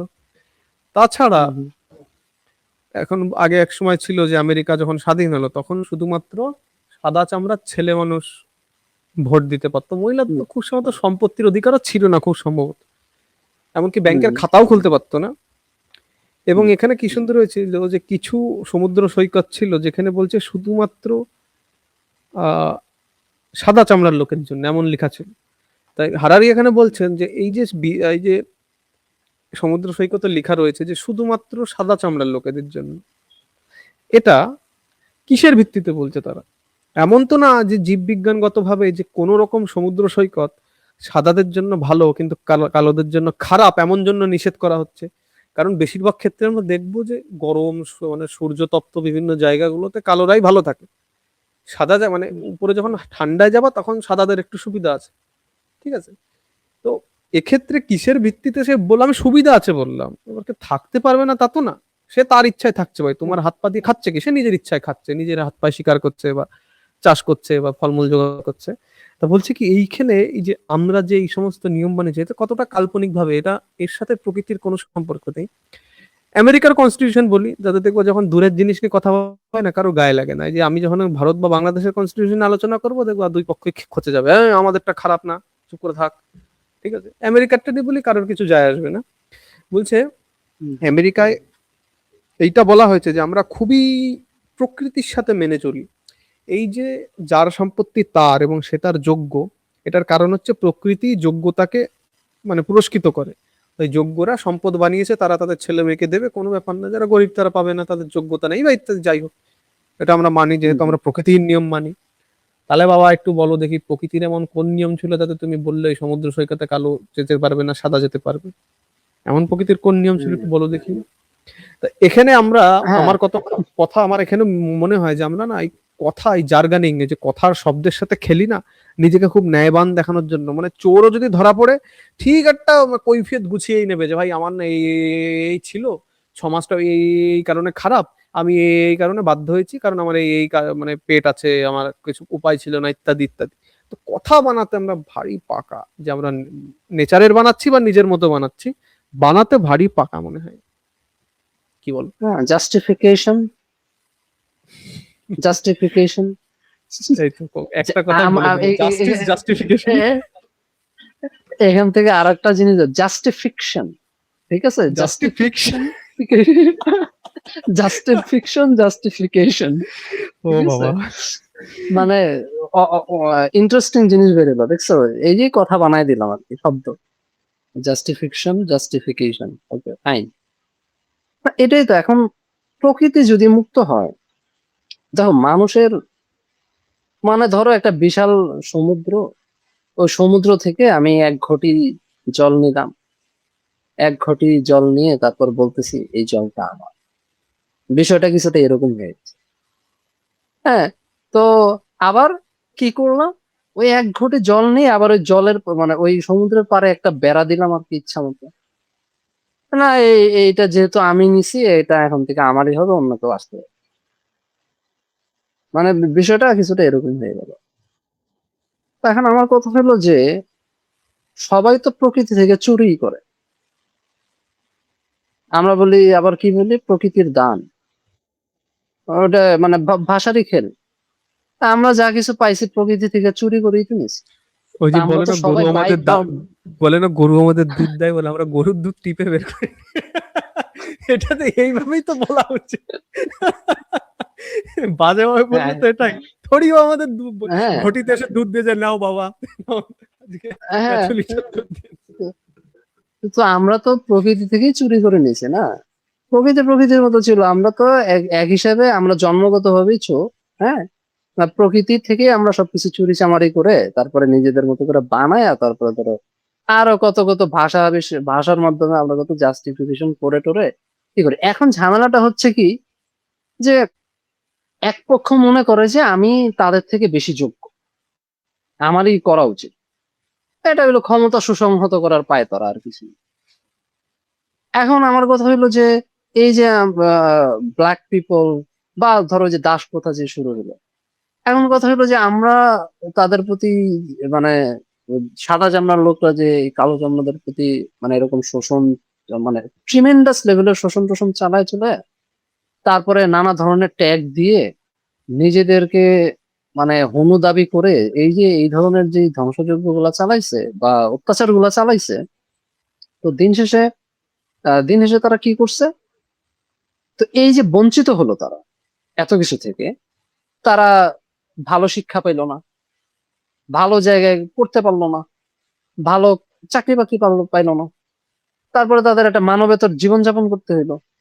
তো এটার মাধ্যমে যখন আবার দেখবা যে এই ধরনের অসুবিধার কারণে যখন তারা তাদের ভিতর থেকে কয়েকজন আবার একটু চুরিচামারি করবে সিচুয়েশনের কারণে, হ্যাঁ, তখন ওই চুরিচামারি করা লোকদেরকে উদাহরণ টেনে তারা বলবে যে দেখো দেখো, এই আগেই বলছিলাম এরা তো আসলে মানুষ সুবিধার না, দেখছো এরা চুরিচামারি করে, এটা সেটা করে।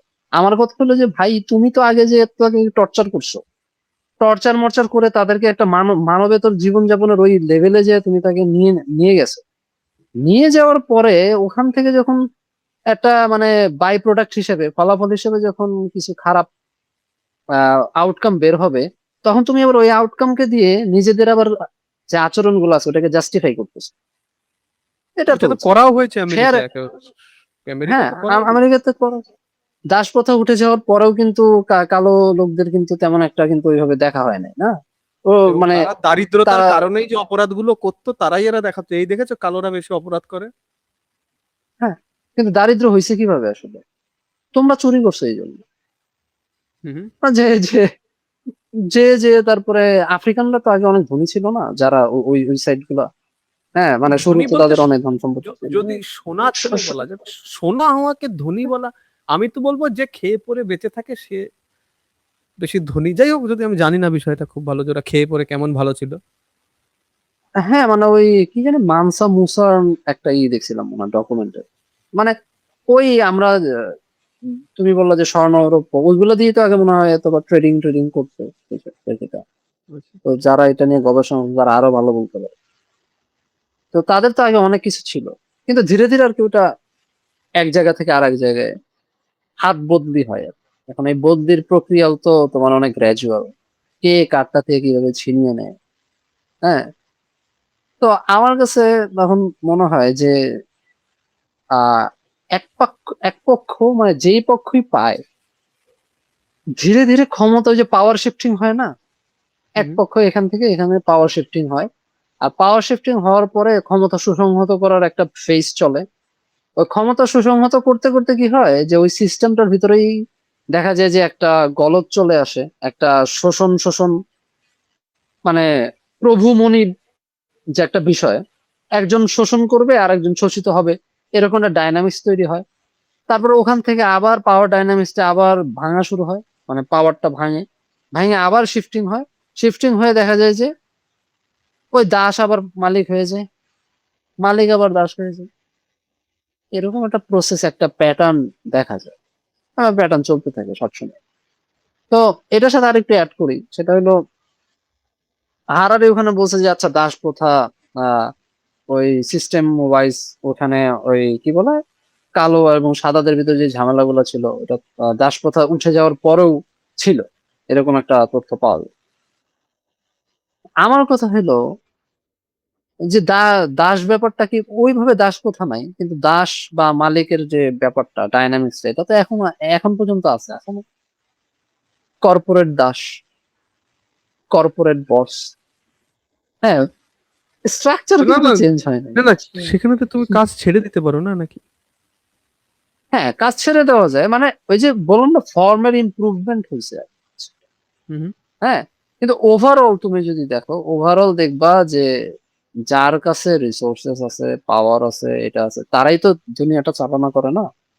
তো তাদের আন্ডারে কতজন থাকবে, মানুষ থাকতেছে।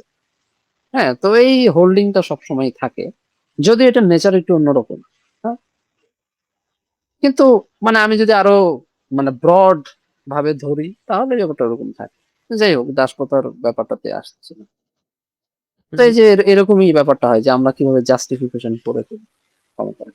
একটা জাস্টিফিকেশন উদাহরণ এখানে দিয়েই দিই। চলুন, বললাম না, যতবার আমরা নিজেদের থেকে দূরে শুনবো তখন একটু প্র্যাকটিক্যালি ভেবে দেখতে পারবো, কারণ নিজেরটা গায়ে লেগে গেলে না গায়ে লেগে যায়, ঠিক আছে? এটা প্র্যাকটিক্যালি ভাবি না। তাই এখানে বলছি কি, প্রাচীন চীন দেশের লোকেরা বিশ্বাস করতো যে তাদের দেবী নু ওয়া, এবার কিরকম উচ্চারণ করতে আমি পারবো না, নু ওয়াই আমি বলছি, পৃথিবীতে যে যারা উচ্চ শ্রেণীর লোকেরা তাদের সুন্দর মানে মহিম কি বলে জানো, হলুদ মাটি দিয়ে বানিয়েছিল, এই যে ওয়াংহোর হলুদ মাটি যেটা আমরা শুনি, সুন্দর হ্যাঁ। মহিম হলুদ মাটি দিয়ে বানিয়েছিল। এবং তাছাড়া যে সাধারণ ব্যক্তিবর্গরা ছিল তাদের ওই এই কি যেন বলে, আরে মেটে রঙের কাদা মাটি দিয়ে বানিয়েছিল। তো এরকম আলতু ফালতু, মানে এবার যে যার ধর্মে দেখে নাও, যে যার সমাজে দেখে নাও, যে যার রাষ্ট্রে দেখে নাও, এরকম আলতু ফালতু জাস্টিফিকেশন কি সবাই আমরা করি না?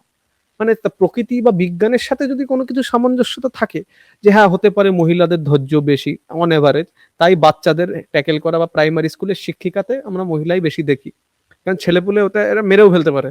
আরে ভাই এবার আর সহ্য হচ্ছে না, এই যে এত তাপালিং কেন করছে, কারণ বাচ্চাদের সাথে ছেলেরা এমনি যায় না, তাদের কোনো নেচারেই নেই, খুব কম হয় এবং রেয়ার পরিস্থিতিতে হয়। তাই এরা কয়েকটা যদি প্রাইমারি স্কুলে লাশ না দেখতে চান, তাই সাধারণত মহিলাদের দিয়ে দেওয়া হয়। এবার মহিলারাও লাশ টাশ ফেলেন না তা আমি বলছি না।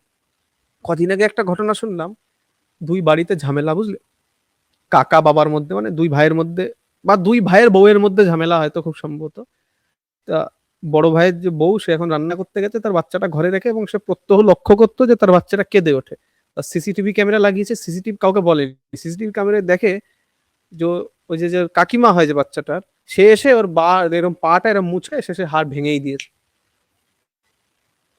এরকমও হয়, এরা যে এতটাও ভালো আমি তা বলছি না, কিন্তু বিভিন্ন ক্ষেত্রে দেখা যেতে পারে, তাই হয়তো দেয়, কিন্তু যেটার কোনো বিজ্ঞান ভিত্তিক কারণ নেই, এরকম ফালতু জিনিস হচ্ছে। আর যারা ভাবে যে অবশ্যই প্রত্যেকের কিছু না কিছু বৈশিষ্ট্য থাকবেই, তাকে কোনো না কোনো জায়গায়, যেমন বললাম কৃষ্ণাঙ্গ যারা হয় তারা অতিরিক্ত রোদ্দুর সহ্য করতে পারবে, যারা সাদা চামড়ার হয় তারা ক্যান্সার হয়ে যাবে খুব সহজেই তাদের ইয়েতে, হ্যাঁ, বা যারা শ্বেত চামড়ার হয় তারা ওই আর্কটিকের দিকে বেশিরভাগ থাকতে তাদের সুবিধা হবে কৃষ্ণাঙ্গদের তুলনায়।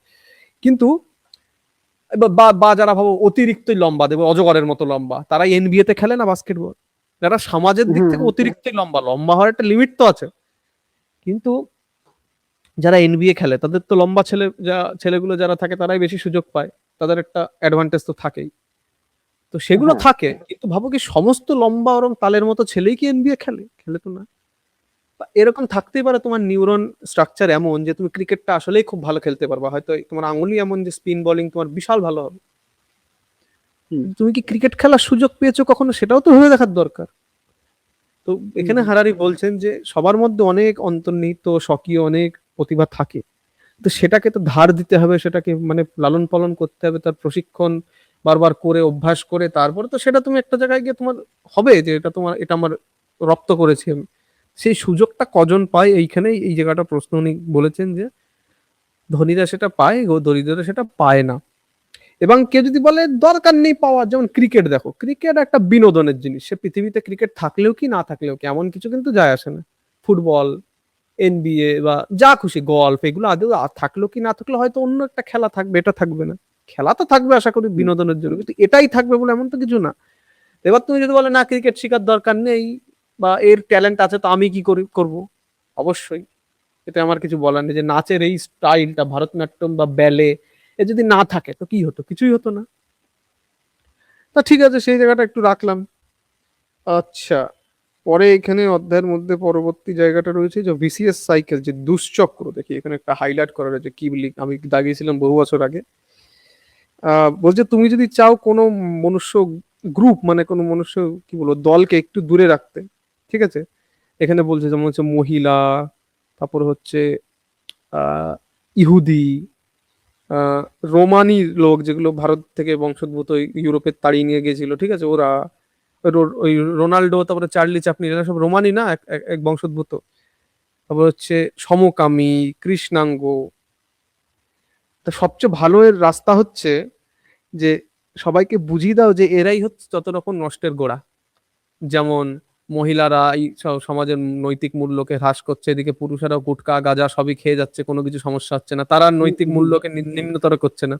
যদিও আমি বলবো যে গুটখা খাওয়াটা অনেকটা ব্যক্তিগত ব্যাপার হয়ে যায়, ঠিক আছে, তুমি ব্যক্তি নিজের ক্ষতি করছো। এবং মহিলারা যেটা সাধারণত অনেক দেশে করে থাকেন যে আমি যা খুশি তাই পরবো ইত্যাদি, এটা পরিবেশ দূষণ না, দৃশ্য দূষণ ঘটায়। তুমি ব্যক্তিগতভাবে কি করছো সেটা তোমার দেখার দরকার নেই। এবং এই গুটকা খেয়ে আমাদের এখানে যত স্পিটিং কোবরা আছে দেখবা, ভারতের এই বিহার টিহারে প্রচুর রয়েছে। আচ্ছা, স্পিটিং ইন্টারেস্টিং। কোবরা আমাদের ওখানে হয়তো থাকবে কিনা জানি না। স্পিটিং কোবরা দেয়াল মিয়াল এরাই রং করে দেয়, রং আলাদা করে রং করতে হয় না। এরাই বলছে বাবা রং করবা, দাঁড়া আমরা কয়েকদিন সময় দাও, আমরা করে দিচ্ছি না। আমরা করে দিচ্ছি। আচ্ছা আচ্ছা, ইন্টারেস্টিং। এত ইন্টারেস্টিং। উন্নত না, মানের আমাদের লোক এখানে নাই। গুটকা আমাদের খোররা এখানে কিরকম নাই। তাই না? তাহলে দেখেন সব দেশে কোনো না কোনো হনুমানও থাকবেই যে কিছু একটা করে যাচ্ছে। পশ্চিমবঙ্গ হয়তো গুটকা খাওয়া সেরকম নেই, তা বিহার একটা রাজ্য রয়েছে, সেখানে স্পিটিং কোবরা অনেক রয়েছে, বাকি দেশে অল্প স্বল্প রয়েছে। তাছাড়া আরো হ্যাঁ, ওই ওই অ্যামাউন্টটা নাই। হুম তারপরে আরো যে কৃষ্ণাঙ্গরায় যে অপরাধ করে বা রোমারা, আমি জানি না রোমানিদের কি সমস্যা ওখানে। আর হচ্ছে সমকামী, এরা আমাদের ছেলে মেয়েদেরও যদি সমকামী বানিয়ে দেয়, আমাদের বংশ কি করে এগোবে ইত্যাদি থাকে। বা সমকামীদের ক্ষেত্রে না একটা জিনিস আমি বলতে চাই, আসলে ছেলেরা মেয়েদের যেইভাবে দৃষ্টিকটুভাবে দেখে রাস্তায় যখন তারা হাঁটে, যে ওই অঙ্গের দিকে তাকালাম, ওই এই অঙ্গের দিকে তাকালাম, কুৎসিত মন্তব্য করলাম, ঠিক আছে, এই একই জিনিস কিন্তু যে সমস্ত অভদ্র গে গুলো রয়েছে, সবাই না, অভদ্র গে গুলো রয়েছে, তারা এই একই জিনিস কিন্তু ছেলেদের প্রতি করে, যে ও বাবা কি সুন্দর লাগছে। এই জিনিসটা যে এত হুম হুম। বিরক্তিকর সেদিন ছেলেরা বুঝতে পারে যে এই জিনিসটা কত হ্যাঁ, বিরক্তিকর, যেহেতু ছেলেরা এই জিনিসটা মেয়েদের প্রতি করে। এবং যখন কোনো গে কোনো পুরুষের প্রতি করে যে ওরে বাবা এটাতে হেভি সুন্দর লাগছে, আরো একটু ভালো করে হাঁট, তখন যে কি বিরক্তিকর এটা, তখন ছেলেরা বুঝতে পারে। এবং তখনই হয়তো এদের বিরুদ্ধে ক্ষোভটা উদজাগরিত হয়। কিন্তু নিজেরাও যে মেয়েদের সাথে সেটাই করো অনেকে, সবাই না, সবাই, আমি জীবনে করিনি, বাচ্চা কালের থেকে কোনোদিন করিনি। তো তারা বুঝতে পারে যে এটা কেমন লাগছে এবং তাদের প্রতি কুৎসা ছড়াতে সুবিধা হয়। কারণ যাই হোক, কলকাঠি নাড়ার জায়গা তো ছেলেদের কাছেই আছে। তুমি বলো এবার তোমার এই জায়গাটা নিয়ে কি বক্তব্য, বা এই অধ্যায়টা একটু এগো। হ্যাঁ, এটা এ, মানে তুমি যেটা বলছো অলমোস্ট বলেই বলেই দিছো। মেইন মেইন জায়গাটাকে, মানে মানে মূল যে বিষয়পত্রগুলো। হ্যাঁ, তো এই জায়গায় হলো যে সব সেক্স, মানে সব জায়গারই, মানে প্রতিটা বর্গেরই, হ্যাঁ, ছেলে বলো মেয়ে বলো, হ্যাঁ, যেটাই যেটাই বলো না কেন, ওই জায়গায় কিছু না কিছু তোমার আহ ঝামেলার পাকানোর মতো কয়েকটা লোক থাকবে। হ্যাঁ, কয়েকটা লোক থাকবেই। এখন কথা হলো যে ওই ঝামেলা পাকানোর লোকগুলোকে দিয়ে তখন ওই যে দুই পার্টির ভিতরে তোমার ন্যারেটিভ নির্মাণ হবে, ওটা নিয়ে লড়াই চলবে, এ এটা করছে ও এটা করছে। তুমি একটু আগে বললো না সমকামীদের কথা, কারণ সবাই তো এরকম না। কিন্তু হারারি ধরো বাবু যারা নিজে তো দেখতে সমকামী, কত ভদ্র মানুষ বলুন তো, এবার বলো তো। হ্যাঁ, এক্স্যাক্টলি। তো সবাই তো এরকম না। তো এখন কথা হলো যে এখন ওই একজনকে কেন্দ্র করে বা কোনো একটা ঘটনাকে কেন্দ্র করে পুরা দলটাকে কালারিং করে একজন আরেকজনের উপরে ক্ষমতা বিস্তার করা, ন্যারেটিভ নির্মাণ করে ক্ষমতা বিস্তার করা, মানে চিন্তা করবে, মারামারি করবে, রেষারেষি করবে। হ্যাঁ, তেমনি ভাবে সব পুরুষও তো খারাপ বা ওরকম না। বাট উদাহরণ দিয়ে আমরা, এখন ধরো উদাহরণ দিল যে হ্যাঁ 80% পুরুষ, মানে সামথিং, ধরলাম একটা কাল্পনিক যে এরকম, তাহলে ভাই 20% পুরুষরা কি করবে? আসলে কি নাই কোনো জায়গায় এরকম? এটা তো বলা যায় না। নারীদের ক্ষেত্রেও সেম। তো মানে বিষয়গুলো হলো কি যে এখানে এসেই না, এই যে পিন পয়েন্ট করাটা, সমস্যাটা আসলে কোন জায়গা থেকে আসতেছে, এটা করে ন্যায় অন্যায়ের হিসাব মাপ যোগ করাটা না, এটা পুরোটাই একটা ল্যাবোরিয়াস প্রসেস। হ্যাঁ, মানে অনেক ঝক্কি ঝামেলার একটা বিষয় যে প্রতিটা ঘটনার ডিটেল মিটেল ধরে। আর ধরো জেনারেল পার্সপেক্টিভ থেকে যখন আমরা কোনো ল বানাই বা কোনো কিছু বানাই, ওইটাও তো সবসময় আসলে ইন্ডিভিজুয়াল টু ইন্ডিভিজুয়াল যে কাহিনীগুলো হয়, অনেক বৈচিত্র্যময় নেচার চলে আসে না এখানে।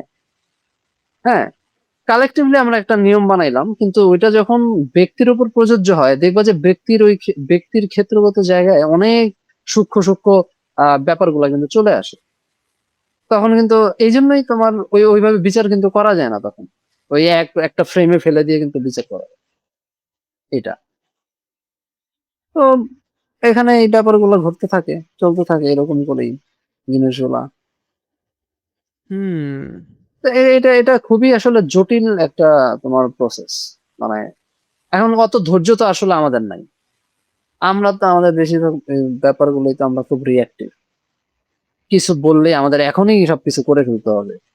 হ্যাঁ, ধরো একটা কাহিনী ঘটছে, আমি ওই কাহিনীটা ধরে নিয়ে তারপরে ধুম করে একটা জাজমেন্ট ক্রিয়েট করে দিলাম যে এটা খারাপ, পুরুষ মানুষ খারাপ, এই নারী মানুষ খারাপ, নারী মানুষ মানে এরকমই হয়। এটা কিভাবে হইলো ভাই? তুমি একটা ঘটনা দেখছো, কারণ ওই ঘটনার বেসিসে তো তুমি সবাইকে অভিযুক্ত করতে পারো না। হ্যাঁ, তো বিশেষ করে ফেসবুকে, সোশ্যাল মিডিয়া কিন্তু এগুলোই চলে। দেখবা যে ন্যারেটিভ ওয়ার, এই একজন আরেকজনের ভিতর ন্যারেটিভ নির্মাণ করেই যাচ্ছে, বাপরে বাপ কি একটা অবস্থা, কোনো অন্ত নাই। এখন তো ধরো সবাই আর কি তার তার মতো করে তার মানে ব্যাপারগুলা নির্মাণ করার চেষ্টা করতেছে, জগৎ বা ওয়ার্ল্ড ক্রিয়েট করার জন্য মানে ক্রিয়েট করতেছে, দেখতেছে, ওইভাবে ভাবতেছে। হুম। এগুলোই বলবো। আচ্ছা, এইখানে বলছে কি যে কয়েকটা তথ্য এখানে রয়েছে যে এই যে দাস ব্যবস্থার কিছু বিরোধাভাসী বিষয়। বলছে কি আমেরিকান যে দাসেরা, যে কৃষ্ণাঙ্গ দাসেরা আফ্রিকার থেকে আনলো কেন? বলছে কি প্রথমত ভৌগোলিক ব্যাপার, একটা আফ্রিকা কাছে বেশি আমেরিকার থেকে। মানে কেন তুমি ভিয়েতনামের থেকে বা অন্য কোনো দেশের থেকে দাস আনবা, যে আফ্রিকা তো বেশি কাছাকাছি, খালি আটলান্টিক পার করলেই তো দাস এখান থেকে এদিক চলে গেল। দ্বিতীয়ত মধ্যপ্রাচ্যে অনেক তার আগের থেকেই আফ্রিকা থেকে দাস যেত, ইউরোপে বলছে দাসের সেমন একটা সংখ্যা ছিল না। তো দাসের একটা মার্কেট তো ছিলই, যে ওখান থেকে কিনতে হবে বা ওখান থেকে যে করে নিতে হবে। তৃতীয়ত ব্রাজিল টাজিল বা ওই কিউবা টিউবা বা ওয়েস্ট ইন্ডিজ, যেখানে এরা সব গাছগুলো বুনবে আর কিছু, কফি হোক, আখ হোক, ঠিক আছে, সেখানে ম্যালেরিয়া আছে, ইত্যাদি রোগ আছে, এবং সেই রোগ কোথায় সৃষ্টি হচ্ছে? আফ্রিকাতেই। তাই জন্য সেইখানকার লোকেরা এই সমস্ত রোগে মরবে না। তো সেক্ষেত্রে কিন্তু এরা হুম, জিনগতভাবে ওই বিষয়টাই বেশি উন্নত, যে এই রোগগুলো আমরা মরবো না। ইউরোপীয়রাও যেমন স্মল পক্স টল পক্স পেরিয়ে এসেছিল, সেখান থেকে তারা উন্নত, যে আমরা স্মল পক্সে ভাই মরবো না, যেটা নেটিভ আমেরিকানরা মরে গিয়েছিল। তো সেক্ষেত্রে বলছে হারারি, বলছে কি অদ্ভুত ভাবে, যেহেতু কৃষ্ণাঙ্গরা, আফ্রিকান কৃষ্ণাঙ্গরা ম্যালেরিয়ায় মরবে না আর যা যা রোগ হয়েছে এখানে, তাই এদের এনে দাস বানাতে হবে এবং তাদের বলতে হবে তুমি খারাপ। মানে তুমি এদিকটা ভালো ছিল, তুমি ম্যালেরিয়া মরবা না, সেটাই উল্টে বলে দিলে তুমি এখন ছোট, কারণ তুমি ম্যালেরিয়ায় মরো না, আমরা মরি করতে ভালো। কি অদ্ভুত ন্যারেটিভ! কিন্তু এটা তো হাস্যকর হয়ে গেল যে না মানে আমি সুস্থ সবল, আমি থাকবো না, আমাকে ম্যালেরিয়া মরে প্রমাণ করিয়া দেখাইতে হবে যে আমি ভালো। মরে গেলে আর ভালো ভালো খারাপ দিয়ে কি হবে? খুবই খুবই অদ্ভুত। ও আর ও আগের একটা যে বিষয়টা ছিল সেটা হলো যে একে মানে প্রকৃতিতে বৈচিত্র্য আছে।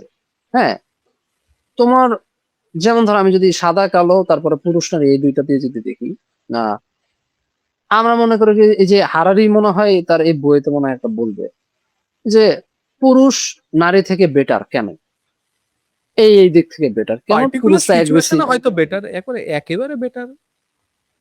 এক্স্যাক্টলি এটাই তো। কিন্তু আমরা কি মনে করি যে হ্যাঁ নারীদের একটু তারা ওই কি বলে প্যাসিভ হয়, প্যাসিভ ট্যাসিভ হয়, বাচ্চা কাচ্চা এই জন্য এইভাবে পালে, তো তারা তো আর ওইসব ইতি করতে পারবে না, তাদের তো পেশি শক্তি নাই, ওরকম নাই। তো তারা মানে তাহলে কম শক্তিশালী, পুরুষরা তো এরকম সবকিছু করে, অ্যাগ্রেসিভ, প্রতিযোগিতা করে, কম্পিট করে, সবকিছু অর্জন করে। হ্যাঁ, তো তাহলে পুরুষদেরও একটা মানে পেশিও আছে। হ্যাঁ, তার মানে পুরুষরা স্ট্রং। এইসব ধারণাগুলো না আসলে টোটালি অমূলক।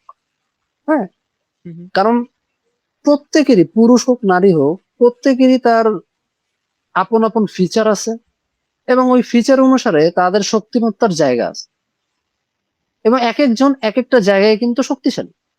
তো এটা হলফ করে ডাইরেক্ট ওই জেনারেলাইজ করে বলা যাবে না যে পুরুষরা বেশি শক্তিশালী, নারীরা একটু দুর্বল। না, কিছু তাহলে তো সিচুয়েশনে দেখা যাবে নারীরা তাই প্রচন্ড স্ট্রং। তাহলে রাষ্ট্রপতি গরিলাকে বানিয়ে দিয়েছে, পুরুষের তো অনেক শক্তিশালী। হ্যাঁ, স্বাভাবিক। গরিলাকে বানিয়ে দিই, মানুষকে দিয়ে আর কি দরকার? হাতিকে দিয়ে দিই, মানুষকে হাতি দিয়ে তো আর কি সবচেয়ে দরকার? শক্তিশালী। হাতি রাষ্ট্রপতি সবচেয়ে হবে এখন। শক্তিশালী। হ্যাঁ, সো বিষয়টা না কিছুটা মানে এটা উদ্ভট টাইপের হয়ে যায়। যেমন হলো সাদা, সাদা মানে হলো এরকমই আর কালো মানে এরকমই। ভাই এই ডিফারেন্সিয়েশনটা দিয়ে যে মানে এরকম ট্যাগিং করাটা, এটা আসলে আমার কাছে মনে হয় যে ধরো এই যে ট্যাগিংটা করলো যে কালো মানুষরা এরকম বা এরকম করে যে আমি ক্ষমতা খাটাতে যাচ্ছি, আসলে এটা আমার ইনসিকিউরিটি। কারণ আমি যদি শক্তিশালী হইতাম তাহলে তো আমাকে কাউকে দাবাইতে হইতো না, তাই না? আমার উপস্থিতি যথেষ্ট, হুম হুম হুম তাই না? বা আমার উপস্থিতি যথেষ্ট। হুম হুম হুম। আমি যদি অ্যাকচুয়ালি শক্তিশালী হই, পাওয়ারফুল হই, তাহলে কি আমার এত কিছু দাবানোর দরকার আছে কাউকে? কোনো দরকার নেই তো। আমি দাবাচ্ছি কারণ আমার ভয় আছে যে তারা যদি একবার জাগরিত হয় তাহলে আমি তাদের সাথে পেরে উঠবো না। হুম হুম হুম। এরকম কিছু আমার ইনসিকিউরিটি। হ্যাঁ, তো এইটাই একটা প্রমাণ করে ব্যাপারটা। এই জন্য আমি চাচ্ছি কি যে তাদেরকে আমার নিচে রেখে তাদেরকে ডমিনেট করতে, যাতে সে ওরকম ভাবে মাথা তুলে যাতে না দাঁড়াইতে পারে। কিন্তু অ্যাকচুয়ালি যদি আমার ভিতরে যদি ওরকম শক্তিমত্তাই থাকতো তাহলে তো আমার কাউকে দাবাইতে হতো। আমার উপস্থিতি তখন যথেষ্ট, যে আমার কনফিডেন্সই তখন বলে দিত যে ব্যাস, তা আসো ফেয়ার গেম খেলি তখন। আমার তো আর এইভাবে দাবায় রাখার তো কোনো দরকার। আর এই যে আমরা কালো সাদা ভিতর যে প্রত্যেকেরই ইউনিক ফিচার থাকে, ভৌগোলিক পরিবেশ অনুযায়ী, নানা ধরনের পরিবেশ অনুযায়ী, জেনেটিক ভাবে এক একজনের এক একটা শক্তিমত্তার জায়গা থাকে। তো এই আন্ডারস্ট্যান্ডিংটা আমরা কি করি, আমরা না সবকিছু দুই ভাগে বিভাজিত হয়ে যাই। হয় এটা নাইলে এটা। কিন্তু বিষয়টার মাঝখানের যে যে কতগুলো কম্পোনেন্ট আছে না, ওইটা আমরা দেখি। যেমন এই যে একটু আগে বাস্কেটবলের কথা বললাম না, যে বাস্কেটবল একটু লম্বা প্লেয়ার, সে বাস্কেটবল এনবিএ তে একটু খা সুযোগ খা আরে পেতে পারে। খালি লম্বা না খাম্বা। অনেক অনেক খাম্বা, অনেক লম্বা।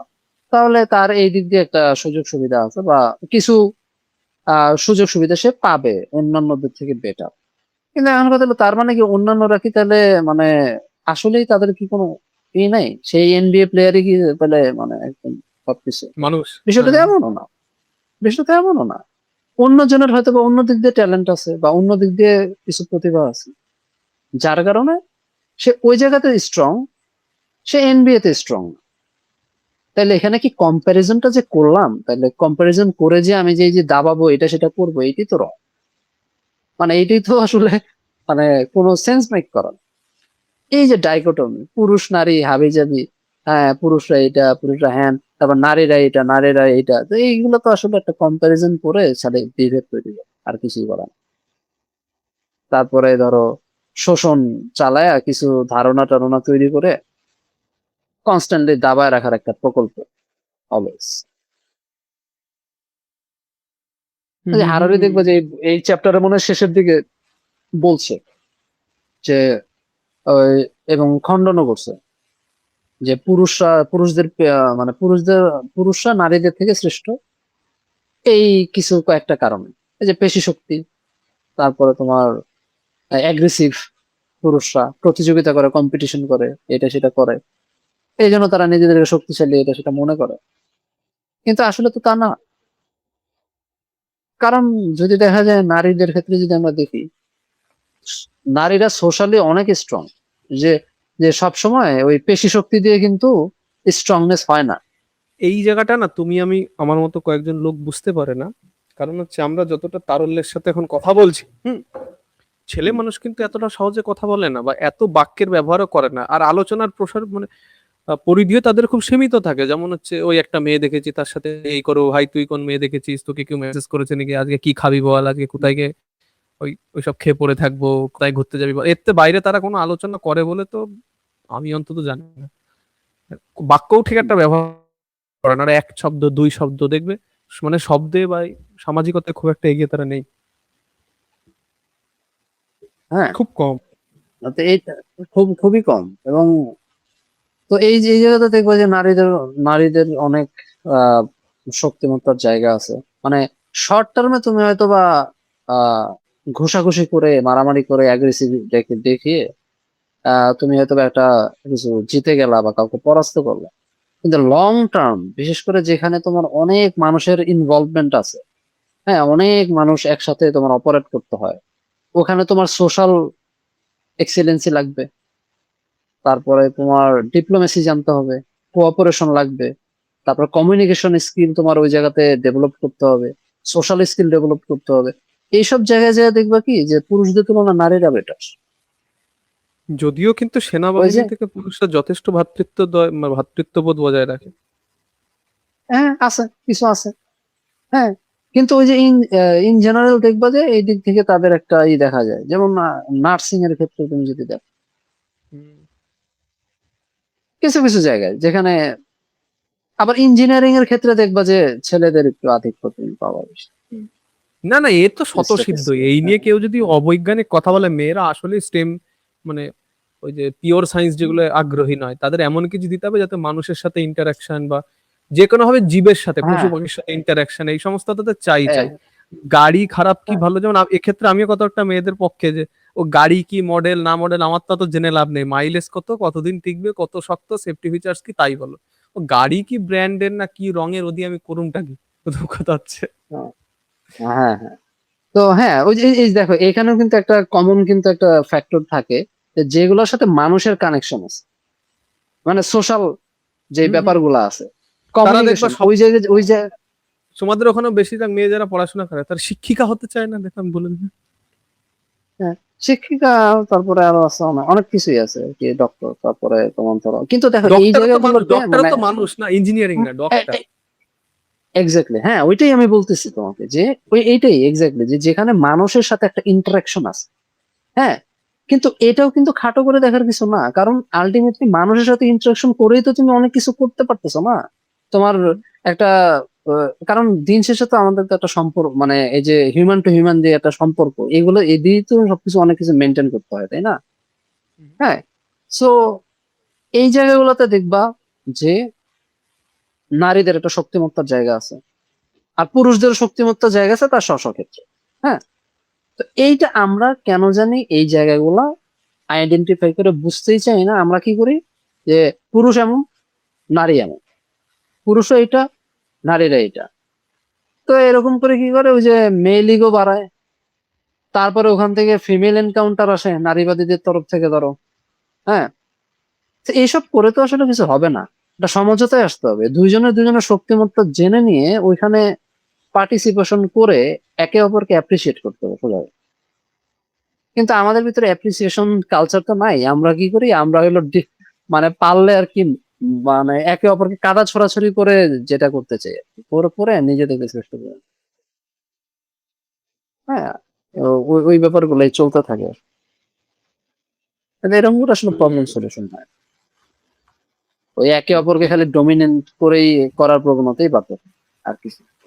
এখানে একটা মেয়েদের আগের অবস্থার কথা আর উদাহরণ দিয়েছে, যেটা আমি দাগিয়ে রেখেছিলাম, সেটা হচ্ছে বাইবেলে এটা বলা জারি করা রয়েছে, একটা ম্যান, একটা পুরুষ যদি কোনো একটা কুমারী, মানে যার সাথে এখনো কোনো শারীরিক সম্পর্ক করেনি, তার সাথে শারীরিক অবস্থায় পায় তাকে, কি সবাই, হ্যাঁ, তাহলে তার তার সেই পুরুষকে, সেই যুবতী কুমারী মহিলাটির বাবাকে 50 শেকেল দিতে হবে, মানে রুপোর 50টা মুদ্রা, হয়তো শেকেল হয়তো, তাই দিতে হবে, এবং তারপরে তাকে বিয়ে করতে হবে। এবং এখানে বলছে যে তখন কোনো মহিলার পুরো জোর জুলুম করে শারীরিকতা করা কোনো রকম অপরাধ ছিল না। এটা কতকটা এমন ছিল যে কেউ রাস্তায় একটা সোনার মুদ্রা পেয়েছে, নিয়ে নিয়েছে, এবং এই কেন নিলি তুই বল, বা এরকম একটা কৈফিয়ত দেওয়ার মতো যে ওটা আমার ছিল, এরকম একটা ব্যাপার ছিল। এমন না যে তুমি কারোর অধিকার হনন করেছো ইত্যাদি, বা যে তুমি ওই সোনার মুদ্রাটা আমার ছিল, পড়ে গেছিল, তুই নিবি কেন, পড়ে গেলে ফেরত দিবি না, এটা কোনো কথা হলো? মানে ঝামেলাটা হুম কতকটা এরকম ছিল, এমন না যে ওর মানে মতের বিরুদ্ধে গিয়ে তুমি এটা করলে কেন। বাস এইটুকুই। আর একটা জায়গা এখানে রয়েছে যে অনেক সময় ভাবে যে আহ কি বলেছে, দাঁড়াও দাঁড়াও, এখানে বলছে যে গ্রিকদের জন্য, বলছে এটা একটা অবিচ্ছেদ্য অঙ্গ ছিল কিসের, আহ একটা পুরুষের একটা মহিলার প্রতি আকর্ষিত হতে হবে, ঠিক আছে, হুম কারণ এটা তার বিপরীত লিঙ্গ। এটা তারা বলছিল যে এটা এমন না যে গ্রিকরা আমরা মানি, এটা কতকটা আমাদের, এটা তো জীববিজ্ঞানী, এটা গ্রিকরা মানি বলে না, এটাই তো মানুষের জীববিজ্ঞান। যেমন আমরা বলি মানুষ খিদে পেলে ভাত খায়, ওরা বলছে মেয়ে হ্যাঁ ছেলেকে দেখে আকৃষ্ট হবে, তো স্বাভাবিক ব্যাপারে, তো জীববৈজ্ঞানিক ব্যাপারে তো হ্যাঁ তো ইয়ে নেই। তো সেটা এরকম ছিল যে পরবর্তীকালে এটা আসলো যে হ্যাঁ, ছেলে ছেলেকেও পছন্দ করতে পারে, তারা ভদ্রভাবে যদি থাকে, অবশ্যই সেটা আমরাও সমর্থন করি। যদি তারা ভদ্র হবে, কোনো বলে না তোমরা যা করবা করবা, পাবলিক প্লেসে করবা না, কারণ এটা আমাদের দেশের তো একটা মোরালিটি বলে জিনিস আছে, যে আমরা চাই না যে শুধু ছেলে ছেলে আর মেয়ে মেয়ে প্রেম করে বেড়াক, আমরা অপোজিটটা চাই, যে ছেলে আর মেয়ে শুধু প্রেম করুক, যাতে অন্তত সন্তান সন্ততি হোক। তো বলছি সেটা যদি তোমরা করো ব্যক্তিগতভাবে করো, কিন্তু পাবলিক প্লেসে এই ধরনের জিনিস করবা না, কারণ আমরা চাই না রাষ্ট্রের, এটা চাই না বলেই তো বলে, নাহলে আর কেন বলবে? পাবলিক প্লেসে ছেলে মেয়ে যদি কিস করতে পারে, ছেলে ছেলে কিস করতে পারে না, ওই একটা কারণে বলছে আমরা চাই না এই জিনিসটা ছড়াক, তোমরা হয়েছো ঠিক আছে যাও। এবং এতে আমি রাষ্ট্রের খুব একটা দোষ দেখিও না, কারণ রাষ্ট্র তো চাইবে সবল একটা ভবিষ্যৎ প্রজন্ম বানাতে। এবং হ্যাঁ, একটা জিনিস ভবিষ্যৎ প্রজন্ম বানায় সার্ভাইভ করা তো করান লাগবে না। হ্যাঁ, তো সবাই যদি শুধু ছেলে ছেলে আর মেয়ে মেয়েকে তো প্রমোট করতে পারবো না, আর যাই হোক যদি ছেলে মেয়েকে যেভাবে প্রমোট করি ওটাকে প্রমোট করতে পারবো না। তোমরা যদি করতে চাও করো, সমস্যা নেই, ব্যক্তিগত স্তরে করো। সে ব্যক্তিগত স্তরে যদি কেউ বাধা সৃষ্টি করে তাহলে রাষ্ট্র বলবে যে না বাধা সৃষ্টি করো না, কিন্তু তোমরা পাবলিক প্লেসে এটা করো না, এটা আমাদের রাষ্ট্রের নৈতিক মূল্যবোধ। অনেক কিছু থাকে যে পাবলিক মোরালিটি বলে আমাদের তো সংবিধানে আছে, তোমাদের হয়তো থাকবে যে পাবলিক মোরালিটিকে তুমি মানে লাভ দিয়ে পেরিয়ে কিছু করতে পারো না, ঠিক আছে, আজ তুমি যা খুশি তাই বলতে পারো না ফ্রিডম অফ স্পিচ ইয়েতে। তারপরে এখানে বলছে যে কিছু কিছু অঙ্গ সেই জন্য তৈরি হয়নি যেটার আসল মানে যেটা তুমি ভাবছো, মানে বলছে পোকামাকড়ের ডানা, এখানে বলছে খুব সুন্দর উদাহরণ লাগে আমার, জীব বৈজ্ঞানিক উদাহরণ যখন দেয় কেউ, এই পোকামাকড়ের যে ডানা দেখবে কেরাটিন দিয়ে না কি দিয়ে তৈরি হয়, ঠিক আছে, এই বিটল টিটলের, হ্যাঁ, বলছে আসলে এটা উড়ার জন্য তৈরি হয়েছিল না, আসলে কয়েকটা মিউটেশনের জন্য কয়েকটা পোকার ওরকম একটু বর্ধিত অংশ হয়েছিল যাতে বেশি সূর্যালোক অ্যাবজর্ব করতে পারে, ঠিক আছে, তাতে তার একটু সুবিধা, একটু ওজনও বাড়লো।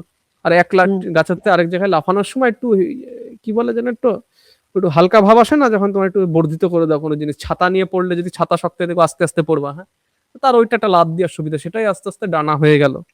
বা আমাদের মুখ ঠোঁট খাওয়ার জন্যই তো তৈরি হয়েছিল, সে এখন সেই দিয়ে সবাই চুম্বন প্রক্রিয়াও সম্পন্ন করে, তো সেটা তো কোনো বিষয় না, অন্য কাজে লাগতেই পারে। এবং সেই বলে এই জায়গাটা শেষ হয়েছে। বাবা, তারপরের পরের অধ্যায় হচ্ছে সেক্স অ্যান্ড জেন্ডার, লিঙ্গ এবং জেন্ডার, কোন দুটোই তো বাংলায় লিঙ্গ হয়, এবার জানি না কি, ঠিক আছে, এটা নিয়ে বলো তুমি একটু। হ্যাঁ, এটা নিয়ে তো তুমি অলরেডি কমপ্লিটই করে ফেললাম। এটা মানে আর এটা নিয়ে মনে হয় না আর ওরকম কিছু আলোচনা করার আছে আচ্ছা, আমার জন্য। মাসেল পাওয়ার তোমার তুমি এটাও হ্যাঁ, শেষ করে দিয়েছো, এখানটা সমস্যা নেই। হ্যাঁ, মাসেল পাওয়ার তো বলেই ফেলি যে আচ্ছা, এভাবে। প্রচুর আচ্ছা, এইখানে এক জায়গায় একটু দাগিয়ে রেখেছি, পড়ে নি। আহ মহিলারা সবসময় আমরা ভেবে থাকি যে একটা প্রচলিত প্রবাদ থাকে যে মহিলারা খুব ভালো ম্যানিপুলেটর, মানে ওই নিয়ন্ত্রণ করে, মানে ভুলিয়ে ভালিয়ে রাখতে পারে, ঠিক আছে, ভুলিয়ে ভালিয়ে কাজ করে না, ম্যানিপুলেটর এটাই সবচেয়ে ভালো প্রতিশব্দ হয়তো আহ পুরুষের তুলনায়। আহ এবং তাদের বলা হয় যে তাদের এই গুণটা খুব বেশি, যে তারা অন্যদের দৃষ্টিভঙ্গি বুঝতে পারে, যে আমরা যতটা অনেক সময় বুঝতে পারি না যে ও কি চাইছে বা কি কি হচ্ছে না, ওরা অন্যদের দৃষ্টিভঙ্গি বুঝতে পারে। যদি এই ধরনের স্টিরিওটাইপ মানে এই ধরনের বাধা ধরা চিন্তা ভাবনা থেকে যদি বলতে কোনো সত্যতাও থেকে থাকে, ঠিক আছে, তাহলে তো মহিলাদেরই একদম এই নারী নক্ষত্র বোঝা যে রাজনীতিবিদ, সেটা তো তাদেরই হওয়া উচিত, তাই হুম, না? তাহলে তাদেরই তো সাম্রাজ্য মানে মানে সাম্রাজ্য, এখানে এম্পায়ার বিল্ডার, যে সাম্রাজ্য গঠনকারী হওয়া উচিত, ঠিক আছে। এবং যত আলতু ফালতু এই মারামারির কাজ আছে, যে এই মারামারি হবে, ঠিক আছে, এটা তো সব টেস্টোস্টেরোনালা আহ সরল পুরুষরাই করে দেবে। সাদাসিধে পুরুষরাই করে দেবে, এরা তাহলে এই কাজটা করতে হবে, কিন্তু আসলে যা দেখি সেটা তো ঠিকই উল্টো। কেন? কেন? যদি আমরা ওটা হ্যাঁ, ওইভাবেই দেখাই যে ওরা সবাই সবার কথা বুঝতে পারে, ম্যানিপুলেটর হয়, যে ভুলি ভালি কাজ করে না, তো ওরাই তো সাম্রাজ্ঞী হবে, তা তো হয় না।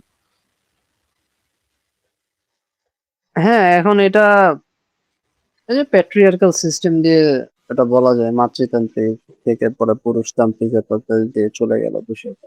মাতৃতান্ত্রিক কেমন ছিল? আমি হ্যাঁ, কখনো শুনি কিন্তু সেরকম বুঝিনি, আম, মাতৃতান্ত্রিক সিস্টেম আর কেমন হয়? না মানে মাতৃতান্ত্রিক সিস্টেমটা আসলে মানে এটা আর কি অনেক আগে ছিল, আদিম সাম্যবাদে, মানে আদৌ ছিল? ছিল কি ছিল না এটা আমি কেমন আমি হয় আসলে আমার মাতৃতান্ত্রিক সিস্টেম? না ওখানে আমাদের এখানে যে ধরো বিভিন্ন ধরনের যে গোষ্ঠীগুলোতে ওখানেও তোমার মাতৃতান্ত্রিক পরিবার আছে। ওখানে মানে এখানে কি এখানে যেমন ফ্যামিলির প্রধান কে থাকে, বাবা, হুম হুম। একটু পুরুষ মানে হলে ওখানে মা থাকে, এটাই। মানে মানে সে ক্ষমতার ব্যবস্থাটা আপহোল্ডিং চলে অনেক কি করে আমি তো বুঝলাম না, মানে মা যে বাবা প্রধান আমি বুঝতে মা পারছি, বাবা চালায়, খাবার আনে, বাবা খাবার আনে, বাবা কিছু হলে কান সাপটা ওইটাই মা বসিয়ে দেয়, করে, ঠিক আছে। ওটাই মা মা কি করে, করে মায়ের এখন অধীনে, রক্ষার কাজ করবে? মায়ের মা তো বলবে যে আমার ছেলেগুলো যা মারামারি কর। মায়ের অধীনে আর কি কর্মকাণ্ড হয়ে যায় মাতৃকেন্দ্রিক ব্যবস্থা। তারপরে আরো কত কত কি জানি তোমার প্রত্নতাত্ত্বিক পাওয়া গেছে তখন, না ওইটা মনে হয় একটু অন্যরকম, ওইটা ইতিহাস এই যে দেখো যে আমাদের যে এখানে দুর্গা মায়ের আরাধনা করা হয়, দুর্গা পুজো হয়, তা তাই বলে কি তুমি বলবা নাকি পশ্চিমবঙ্গ বিশাল বড় একটা মানে মাতৃতান্ত্রিক সমাজ? ওই যে না এখানে তো ওই যে বা ধরো নারীদেরকে দেবী বানায় তারপরে পুরুষতান্ত্রিকতাকেই কিছুটা আমরা সার্ভিং করার যে বিষয়টা এটা কাজ করে। ওই যে আছে না যে নারীকে একটু দেবী বানায় দিলাম, দেবী বানায় তারপরে তাদেরকে একটু ভুলায় ভালায় রাখলাম, হ্যাঁ জানো তোমরা তো দেবী, হ্যাঁ কিন্তু দেবীর পিছনে মানে দেবী বলে যে আমি ব্যাকগ্রাউন্ডে যে কিন্তু তাকে ধীরে মানে তাকে যে মানসিক ভাবে যে কবজা করতেছি, এটা তো দেবী বুঝতেছে না। হ্যাঁ যে হ্যাঁ তুমি মা, তুমি এটা, তো আচ্ছা তাহলে যেই মেয়ের মা হইতে চায় না তাকে আবার তাহলে তার বেলা কি হবে? তার বেলা তো আমি সদয় থাকতে পারতেছি না, না না, তুমি কেন এটা হবা না, তুমি তো মা, তুমি তো এইটা সেটা আমি যদি কত প্রলোভন দেখানো এটা সেটা। যদিও যদিও আমি হ্যাঁ একটা তো বিষয় সমর্থন করি না ইমদাদ, যে মেয়ে বাচ্চা নিতে চায় না তাকে কতকটা ছেলের মতোই ট্রিট করা হোক, মেয়েদের সুবিধা না দেওয়া হোক, কারণ মেয়েরা ওই জায়গাটা বাড়তি করে বলেই তো আমরা আলাদা করে তাদের একটু মানে কি বলবো, সুবিধা দেওয়ার চেষ্টা করি। তো যে বাচ্চা নেবে না তাকে আমি কোনো বাজে ভাবে দেখবো না, আর পাঁচটা ছেলেকে যেভাবে ট্রিট কর সেভাবেই করব। হয়তো তার তো খারাপ করব, কারণ হচ্ছে কি সেই ছেলেটা না হয় তাও তো হাড় মাংস এক করে কিছু একটা করে, বা দেশের জন্য সেনাবাহিনীতে যায়, নর্দমা পরিষ্কার করে, জোনের কাজ করে। যদি সেই কাজটা করো অবশ্যই তুমি পুরুষের মর্যাদা পেয়ে যাবে। তুমি কোনোটাই করবা না, না নারীর কাজটা করবা না পুরুষের কাজটা করবা, তুমি করবাটাকে তাই একটু শুধু। হ্যাঁ এখন নারীর কাজটা হলো যে যে বাচ্চা উৎপাদন করা শুধু, এখন এখানে একটু মানে তো মানে অনেক লেয়ার আছে, লেয়ারটা হলো যে ধরো নারী যদি মনে করে যে না সে বাচ্চা উৎপাদন করবে না, ঠিক আছে, করবে না, সে উৎপাদন করবে না, করবে না, ভালো কথা। এখন তার যদি ব্যাপারটা হয়েছে সে এটাও করবে না এক, দ্বিতীয়ত সে অন্য কাজও করবে না, সে বাসায় বসে থাকবে, থাকুক। ঠিক আছে, হ্যাঁ বাসায় বসে থাকবে, সে কিছুই করবে না, এটা তো হতে পারে না, না তাহলে তো সে কোনো কন্ট্রিবিউশন করতেছে না, কোনো কোনো জায়গাতেই কন্ট্রিবিউশন করতেছে যদি না। বাপ ঠাকুরদা মায়ের সম্পত্তিও খায় তাকে সামাজিক সম্মান তো দেবো না? হ্যাঁ, তার অধিকার রক্ষিত হবে, তাকে কেউ কিছু বলবে না, করুক, বসে থাক, শুয়ে থাক। হ্যাঁ কিন্তু ওই সামাজিক সম্মানটা তো তাকে দরকার, তো সে তো কোনো কাজই করতেছে না, তাহলে তাকে কেন সামাজিক সম্মান দেওয়া হবে, তাই না? কোনো ছেলেকেও হ্যাঁ দেয়া হয় সামাজিক সম্মান যে বাড়িতে পড়ে ভুড়ি চর্চা করে, বল? জীবনেও না, হ্যাঁ জীবনেও তো না, তাকে তো উল্টা আরো বলে যে নিকম্মা, তারপরে অকর্মা, তারপর আরো যত ধরনের কথাবার্তা বিশেষণ কিছু দেয় তো। আমরা তো ভালো, হ্যাঁ তুমি তো তো নারী ভালো বলে শব্দগুলো বললে। ওই আরো আরো অনেক খারাপ কথা বলে তো, কেবলমাত্র নারী দেখে তাকে ওই সুবিধার জন্য বা নারীদেরকে পেট্রিয়ার্কি এটা সেটা হাবিজাবি এটার জন্য যে নারীদেরকে এই জায়গায় যে কিছু বলা যাবে না, তাকে ওইভাবে বলতে হবে, বিষয়টা এমন না। কথা হলো তুমি তুমি নিতে চাও না, ওকে ফাইন, কোনো সমস্যা নেই, তুমি সামাজিক তোমার তোমার কি আছে, তুমি কাজ করবা, কাজ করে তুমি ওখানে অবদান রাখবা, সমস্যা কি? এখন তুমি যেই কাজ করো, তোমার যেই দক্ষতা আছে তুমি ওই দক্ষতাটা দিয়ে তুমি কাজ করবে, সমাজ তোমাকে কি করবে, তোমাকে স্যালারি দিবে বা হোয়াট এভার কিছু একটা দিবে, না তুমি দিচ্ছ যেহেতু তুমি সেভাবে পাবা, এরকমটা করবে। কিন্তু ওই আগের যে উদাহরণটা দিলাম ওটা তো তাইলে হবে না, তাইলে তুমি একটা বেসিক ফাংশন করো, তুমি কাজ কাম করতে চাও না তাইলে তুমি সংসার করো, তাই না? আর হুম। সংসার করলে কি হবে, ওই ধরো সংসার ধর্ম পালন করে তুমি করো, বাচ্চা পয়দা করে তুমি একটা প্রজন্ম মানুষ করো, তাইলে, তাই না? এরকমটা ব্যাপারটা আসে, যেহেতু তুমি কিছুই করতে চাচ্ছ না। তো দিন শেষে কি হয়, যারা ওইরকম একটু ডিপেন্ডেন্ট থাকে, কিছু করতে চায় না, তারা তাদেরকে আলটিমেটলি ওই বাচ্চা কাচ্চা পালন করতে হয়, বুঝছো? ওইটাও তো তারা করবে না। শিক্ষা দীক্ষা, কারণ ভালো শিক্ষা দীক্ষা থাকলে তোমার বাচ্চা পালন করাটাও কিন্তু ভালো হয়, বুঝছো? ওই যে হুম, শিক্ষিত হুম। মা, অবশ্যই না ওই অবশ্যই। বাচ্চা পালানোর জন্য, মানে হ্যাঁ কাজের শিক্ষা, এখন কাজের শিক্ষা আবার মানে কাজের বাড়ি শিক্ষা, গিয়ে ইতিহাস ভূগোল পড়ে এসছো, ওতে কোনো যায় আসে না। হ্যাঁ এখন কথা হলো যে এখন ওইটা গেল কাজের ক্ষেত্রে, ইন জেনারেল এইটা মেনটেন করে কেউ যদি বলে যে না আমি চাই না, নিতে চাই না, আমার অনেক অন্য ধরনের ড্রিম আছে, পার্সু আছে, আমার অন্য ধরনের পারপাস আছে, আমি ওইগুলো পালন করবো, ওইভাবে আমি আগাইতে চাই। এটা যার যার ব্যক্তিগত ইচ্ছা। আর নিলে নিতে পারো, না নিলে না নিতে পারো, সমস্যা নাই। কিন্তু ওই যে ঘরে বসে থেকে তারপর আমি কি করবো, যে হ্যাঁ আমি একজনের করে বিয়ে করব, বিয়ে করে বসে থাকবো, এটাও করবো না ওইটাও করবো না, খালি বসেই থাকবো। ও ওতে করে তাইলে কিছু হবে, ওইসব কাজ করে তো আর লাভ। শুনবা এবার? নারী শোনো, বলে শোনো, সুবিধা মজার পাওয়া যায়। গল্প শোনো একটা।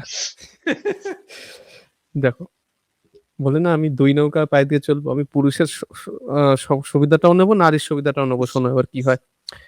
এক মেয়ে, হ্যাঁ। হুম, হুম। পড়াশোনার নাটক করছে এই জন্য কারণ আমি একটু ঘোরামেরা করতে পারি, একটু স্বাধীন জীবনযাপন কিছুদিন বাড়ির বাইরে গিয়ে করতে পারি, যেটা সাধারণভাবে হতো না, বাবা মার ফান্ডিং দেবে না তো। পড়াশোনার যে সুযোগ পুরুষদের বেশি দেয়া হয় সেটা পেলো, যেটা মেয়েদের অনেক সময়, অনেক ভালো মেয়েও সুযোগ পায় না, তারা যদি সমাজে যেমন আমার ব্যক্তিগত অনেক বেশি পুলিশ, অনেক বেশি মহিলা ডাক্তার আমাদের প্রয়োজন। আর পাঁচটা ফালতু জায়গায় এরকম আর সংরক্ষণ আরক্ষণ না দিয়ে কাজের কাজে মহিলা আরো ঢুকাও যেখানে আমাদের দরকার। যেমন শিক্ষক শিক্ষিকাতে মহিলা আরো বেশি ঢুকাও। আমার স্পষ্টিকতা বলতে ছেলে মানুষ অনেক জায়গায় এই উচ্চ মাধ্যমিক মাধ্যমিক আমার পছন্দ হয় না, তাদের অনেক কুকীর্তি আমি শুনি মেয়ে ছাত্রীদের সাথে করে, ঠিক আছে। তো সেক্ষেত্রে আরো বেশি ম্যাডাম যদি ঢুকাতে পারতাম ভালো হতো, তারা তো করে না এগুলো বেশি। যাই হোক, তো সেই মেয়েটা পড়াশোনার সুযোগটা নিল যেটা ছেলে পায় বেশিরভাগ ক্ষেত্রে, সেটা সে ঘোরাঘুরির হুম। কাজে ব্যবহার করছে। এবং সেখানে কারোর সাথে শারীরিক হবে নাকি একাধিক লোকের সাথে শারীরিক হবে শুধু মজার জন্য, তাও করতে পারে, ব্যক্তিগত ব্যাপার। কিন্তু কিন্তু দিন শেষে যদি একই কাজ ছেলে করতো তাহলে তার ভবিষ্যৎ তো নষ্ট, এবং সে যেত জোনে। পড়াশোনার সুযোগ পেয়েছে হুম। করেনি, এই ফুর্তি করে বেড়িয়েছে, জন্যই তো যাবে, আর কোথায় যাবো। আমার টাকা তো সীমিত যদি ধরছি আমরা, অঢেল টাকা আলাদা লোকেরা কি বলবো। কিন্তু একই কাজ এই মেয়েটা করে আসবে, বাড়ি এসে বলবে আমি শিক্ষিত, আমি ভদ্র, আমি সবকিছু করেছি, তখন একটা বলবে না না তবু না আমি বিয়েই করতে চাই, একটু ন্যাকা সাজবে, বিয়েই করতে চাই, তখন একজনের ঘাড়ে চাপবে, সতীত্বের মিথ্যা পর্দা নিজের গায়ে চড়াবে, যে না না আমি তো এসব কিছুই করিনি, আমি তো কিছুই বুঝি হুম। না, এসব করে বিয়েটা করে সে উত্তরেও যাবে। তার মানে সে পড়াশোনা করে আর বিয়ের সুবিধাটাও নিল, সেটার ফালতু কাজ করলো। এবং বিয়ের যে মহিলাদের সুবিধা দেওয়া হয় যে না তুমি যদি কোনো কাজ না পারো বাড়ির কাজ করো এবং সুস্থ সবল হুম। একটা জীবনযাপন করো, সেইটাও ব্যবহার করলো মিথ্যার আশ্রয় নিয়ে। এই মিথ্যা জায়গাটাকে আমরা কথা। বলি যে এদের সবার আগে কারাগারে পাঠানো দরকার। এরা সমাজে কোনো কাজে দেন, এরা হ্যাঁ। মিথ্যে কথা বলে, এরা বাবাকে মিথ্যে কথা বলেছে, মাকে মিথ্যে কথা বলেছে, যার সাথে বিয়ে করেছে তাকে মিথ্যে কথা বলছে, ছেলে মেয়ের একটা লজ্জা।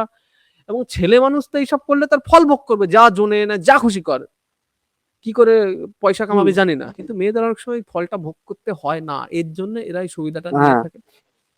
Absolutely absolutely. এই এই যে এটা তো মানে এখানে আসলে নারী পুরুষের কোনো ভেদ নাই, তোমার ওই কর্ম দিয়ে বিচার করতে হবে যে সে আসলে কি করলো না করলো। হ্যাঁ, এই জায়গাটাতে। হ্যাঁ, তো তা যেমন সে যদি এরকম করে, এই যে তাহলে যে সে যে পড়ালেখাটা করলো, উচ্চ শিক্ষা নিল, হ্যাঁ, উচ্চ শিক্ষাটা নিল, তাহলে এটা দিয়ে সে সমাজের আসলে কি হইল? তাহলে তো ওই এনার্জিটা টোটাল লস। হুম, তার হুম। উচ্চ শিক্ষা নেওয়ার দরকারই ছিল না। আরে ভাই, উচ্চ শিক্ষা নিলে তুমি নিছো তো একটা কাজ করার জন্য, না নিছো তো তুমি একটা কিছু শিখা না শিখে না, তুমি ওটা না, তুমি হয়তো একটু অন্য লাইনে যাচ্ছ, যদি আমি ভুলে বলে দিও। অনেক ছেলেও ওরকম শিক্ষা নেওয়ার সুযোগ পেয়ে বাবা মার থেকে মিথ্যে কথা বলে কাজটা করে না, কিন্তু দিন শেষে তো ছেলে জোনে দেখে যেতে তার হয়। একটু কিন্তু দিন দেখে বুঝতে জোনে পারছি। তার যেতেই হয়। এর জোনে যেতে নাও হতে পারে, কারণ এ একটু ন্যাকা সেজে যাবে, পড়াশোনা করা পারিনি, মেয়ে মানুষকে এত চাপ দিও না, বিয়ে দিয়ে দাও চাপ দিও না, তাড়াতাড়ি। ওকে ওকে। হ্যাঁ হ্যাঁ, এবার বলো। ঠিক আছে, হ্যাঁ, স্বাভাবিক। হ্যাঁ, তা আমি আমি এটা আসলে একেবারেই সমর্থন করি না যে এখানে ছেলে দেখে মানে মেয়ে দেখে আলাদা করে ট্রিট করতে হবে না। এটা সবার জন্য সমান। সে যদি হচ্ছে, কিন্তু এই যে এই বৈষম্যগুলোই হয়, মানে এটাই তো হয় যে আচ্ছা নারী অধিকার মানে সবকিছুরই তো একটা প্লাস মাইনাস থাকবে না।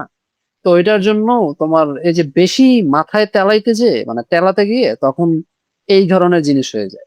যেমন ওই যে এটার আরেকটা প্রকৃষ্ট এক্সাম্পল হলো, ধরো রাস্তার ভিতরে একটা পুরুষ যদি তোমার একটা নারীকে মানে I mean, ধরো ধরো কিছু করে ফেলে, তখন কি হবে? ওই পুরুষও তো 12টা বেজে গেছে, তাই না? হুম, হুম। ওই পুরুষ তো মানে ওই পুরুষের তো তখন 12টা বেজে যাবে না? মানে পুরুষরাই যে তাকে পেটানো শুরু করবে, বুঝছো? যে কিরে তুই টাচ করছিস মানে, মানে ও পুরুষের শেষ রাস্তায়, ওর ওই দিনে ওর হাড্ডি গুড্ডি একদম অবস্থা খারাপ হয়ে যাবে। হ্যাঁ, তো সুবিধা পেলো কেন? নারী মানুষের সাথে বিষয়টা। এখন ওই সেম কনটেক্সটে ধরো যে নারী এসে পুরুষটা কি করলো, আঘাত করলো বা কিছু একটা করলো, উত্তপ্ত করলো, তো কি করবে ধর তো তোমার মানে পারসেপশনটা কেমন দ্বারা, তুই পুরুষ মানুষ, তুই কি পুরুষ মানুষ যে আহ, মানে নারীর কাছ থেকে এরকমই মানে মারধর উত্তপ্ত হয়েছে, মানে আমলেই নিবে না। পুরো পুরুষ মানুষ শুদ্ধা নারীরা তো এখানে বললামই না, পুরুষ মানুষে তাকে মানে মজা মজা না শুরু করবে। হ্যাঁ, যা কি কেস টেস দিতে আসছো, আজ এটা কেস টেস, মানে একটা পুরুষ মানুষের একটা নারীর কাছে ইয়ে করছে। এই যে পুরুষের বেলাতে সিরিয়াসলি জিনিসটা নেওয়া হইলো না, হ্যাঁ, ব্যাপারটা তো এটা তো হইলো না জিনিসটা। মানে একই জিনিস, ঘটনা ঘটছে একই জিনিস, কিন্তু পুরুষের নারী দেখে পাইলাম বিশেষ সুবিধা, আর পুরুষরা ভাই এই ভালো খবর এইগুলো আছে, হয় কিন্তু ভালো খবর আছে, আমাদের দেশে তো মেন্স কমিশন হচ্ছে। এই শেষ একটা ঘটনা ঘটলো না, কোন একটা মেয়ে তার বয়ফ্রেন্ডকে নিয়ে তার হবু স্বামীকে পাহাড়ের থেকে ধাক্কা মেরে ফেলে দিল, এইটার পরিপ্রেক্ষিতে নাকি অন্য একটা, যাই হোক, হয়েছে মেন্স কমিশন, এবং হওয়া উচিত ভাই। মানে ভাই আমি কাউকে বলছি না এখানে, মানে এটা আমাদের মাঝে মাঝে বেরিয়ে যায় মুখ থেকে। মানে এটা হওয়া দরকার ছিল, কারণ কোন হ্যাঁ, জাতিকে এত মানে এমন সুবিধা যদি ছেলেদেরও দাও, ওরাও হয়তো এরমই করবে। তো তুমি কেন এমন সুবিধা, আমি বলছি তো কোনো পুরুষ যদি অপরাধ করে তাকে কঠোরতম কঠোর শাস্তি দাও, কঠোরতম, পারলে গলায় কেটে দাও। আমি বলছি আমার কোনো আক্ষেপ নেই যে কোনো মহিলার সাথে যদি ওরকম শারীরিক ভাবে জোর জবরদস্তি কিছু একটা করে, কেটে দাও সব, আমার কোনো ব্যাপার না। বা রেলের হাতুড়ি দিকে অঙ্গ প্রত্যঙ্গ থেতলা করে দাও, আমি ওটা বলছি না, করে দাও, যা খুশি করে দাও, কিন্তু অপরাধ প্রমাণ হওয়ার পরে যে করেনি তাকে কেন ভোগাচ্ছ তোমরা? আর যদি প্রমাণ জোগাড় না করতে পারো, এটা কি তোমাদের ভুল না? যে তোমাদের একই হুম, ব্যবস্থা, যেটা প্রমাণ জোগাড়, ক্যামেরা লাগাও, পয়সা খরচ করো, কত চুরি করেছে, এটা হুম, চুরির টাকা কমাও, রাস্তায় রাস্তায় ক্যামেরা লাগাও। হুম। আমরা মাঝে মাঝে এটা একটা ব্যাপার ভুলে যাই যে অ্যাক্টিভ হলে কি হয়, যে বেশি অ্যাক্টিভ থাকে তারটা একটু দৃশ্যমান বেশি হয়, যে হুম। প্যাসিভ থাকে তারও ওই প্রবণতা যে থাকে, কিন্তু সে তার প্যাসিভিটির কারণে বেঁচে যায়, বুঝছো? ধরো আহ ধরো এই যে একটা পুরুষ আর একটা নারীর ভিতরে ধরো একটা সম্পর্ক হয়েছে, প্রেমের সম্পর্ক, হ্যাঁ, এখন দুইজনে কিন্তু এই জায়গাটাতে জড়াইছে, কিন্তু যখন চিৎকার মেরে মেরে যখন লোক জড়ো করে ফেলবে নারীটা, যে দেখো দেখো আমার সাথে কি করছে, আমার সাথে তো এরকম করছে ওরকম করছে, আবি যাবি করছে, দিন শেষে কিন্তু পুরুষটা লক, বুঝছো? কারণ পুরুষটারটাই তো দৃশ্যমান হবে, এটাই তো হয়ে আসছে, এটাই তো আমাদেরকে মাথার ভিতর ঢুকাই দেওয়া হয়েছে, আর নারী আস্তে করে ভিকটিম কাট খেলে বেরিয়ে যাবে। এখন এইটা আমি বলবো না যে ঢালাও ভাবে সব হয় আর পুরুষরা খুব একদম নিষ্পাপ, না, পুরুষরা ছ্যাচ্ছর আমরা জানি, এটা নিয়ে আলাদা অবশ্যই, কোনো তার জন্য তো করে আমরা কিছু বলি যে বলার নেই। কোনোদিন কেউ যদি বলে যে আমাদের ট্রেনে বাসে মহিলা সেকশন আলাদা হ্যাঁ, থাকে, ওটা বাদ দেওয়ার কথা, ওই ট্রেনে বাসেই আগুন ধরিয়ে দেওয়া দরকার, বলে এসব চলবে না, আমাদের কোনো মা বোন ওইসব লুচ্চাদের সাথে যাবে না, ও ট্রেনই আগুন ধরিয়ে দাও, ট্রেন হ্যাঁ, চালানোর দরকার নেই সারা দেশে, হ্যাঁ, চুপচাপ ওদের হ্যাঁ, কামরা আলাদা তো করো, ভদ্রভাবে যাবে। হ্যাঁ, তো ওইটা আমরা জানি, কিন্তু জাস্ট বিকজ অফ এইরকম জিনিসটা জানি দেখে যে সব ক্ষেত্রেই যে এমন হবে বিষয়টা তো এমন না। তো আমাদের একটা স্পেশাল নজর রাখাটাও উচিত, কারণ দুই পার্টির ভিতরেই গুটিবাজির সম্ভাবনা আছে, যেহেতু আমরা মানুষ, হ্যাঁ। সো ওইভাবে যেন দেখা হয়, পুরুষ নারীর ঊর্ধ্বে থেকে মানুষের নজর দিয়ে যেন দেখা হয়, কারণ মানুষ দুইটাই করতে পারে, ভালোও করতে পারে খারাপও করতে পারে, এটাতে পুরুষ নারী ভেদাভেদ নেই। হুম হুম তো হুম। ওইভাবে যেন দেখা হয়, তো এই নজরটাই আমাদের নাই। এই জন্য দেখবা যে এগেন দুই পার্টি ভাগ হয়ে যাবে, একজন বলবো হ্যাঁ ওই দেখো পুরুষের সাথে একটা নারী এরকম করছে, তার মানে সব নারী খারাপ, সব নারী পুরুষ তো ধরো পুরুষ কমিশন বললো না, মেন্স কমিশন, হ্যাঁ, হুম। এটা দিয়ে বানায় এখন পুরা উমেন্স কমিশনকে ঘুরায় দাও ভাঙ্গা চুরা, এর হইলো কিছু?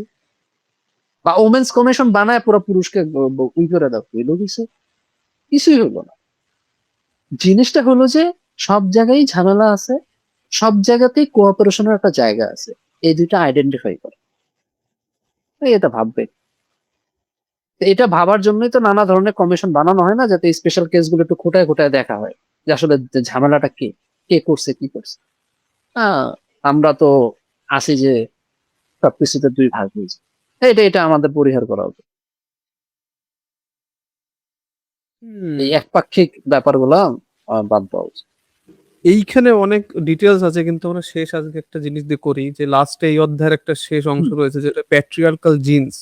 তা বলছে কি, যদিও এইটা আর একটু আলোচনা এখানে দরকার নেই, হ্যাঁ ঠিক আছে, এখানে বলছে যে যদি আমরা আদিম অবস্থায় চলে যাই, এখন তো সবাই রেশনের টাকা মানে চাল নিয়েও গম নিয়েও বেঁচে থাকে, তাই মানে প্রজননটা করতে পারে, কত সংখ্যায় করতে পারে সেটা বিষয় না। আর এখন তো অনেক জায়গায় এক বিবাহ রয়েছে, যে একটা নারী একটা পুরুষই হতে পারে। তোমাদের ওখানে কি খবর, আছে কি নেই, করে?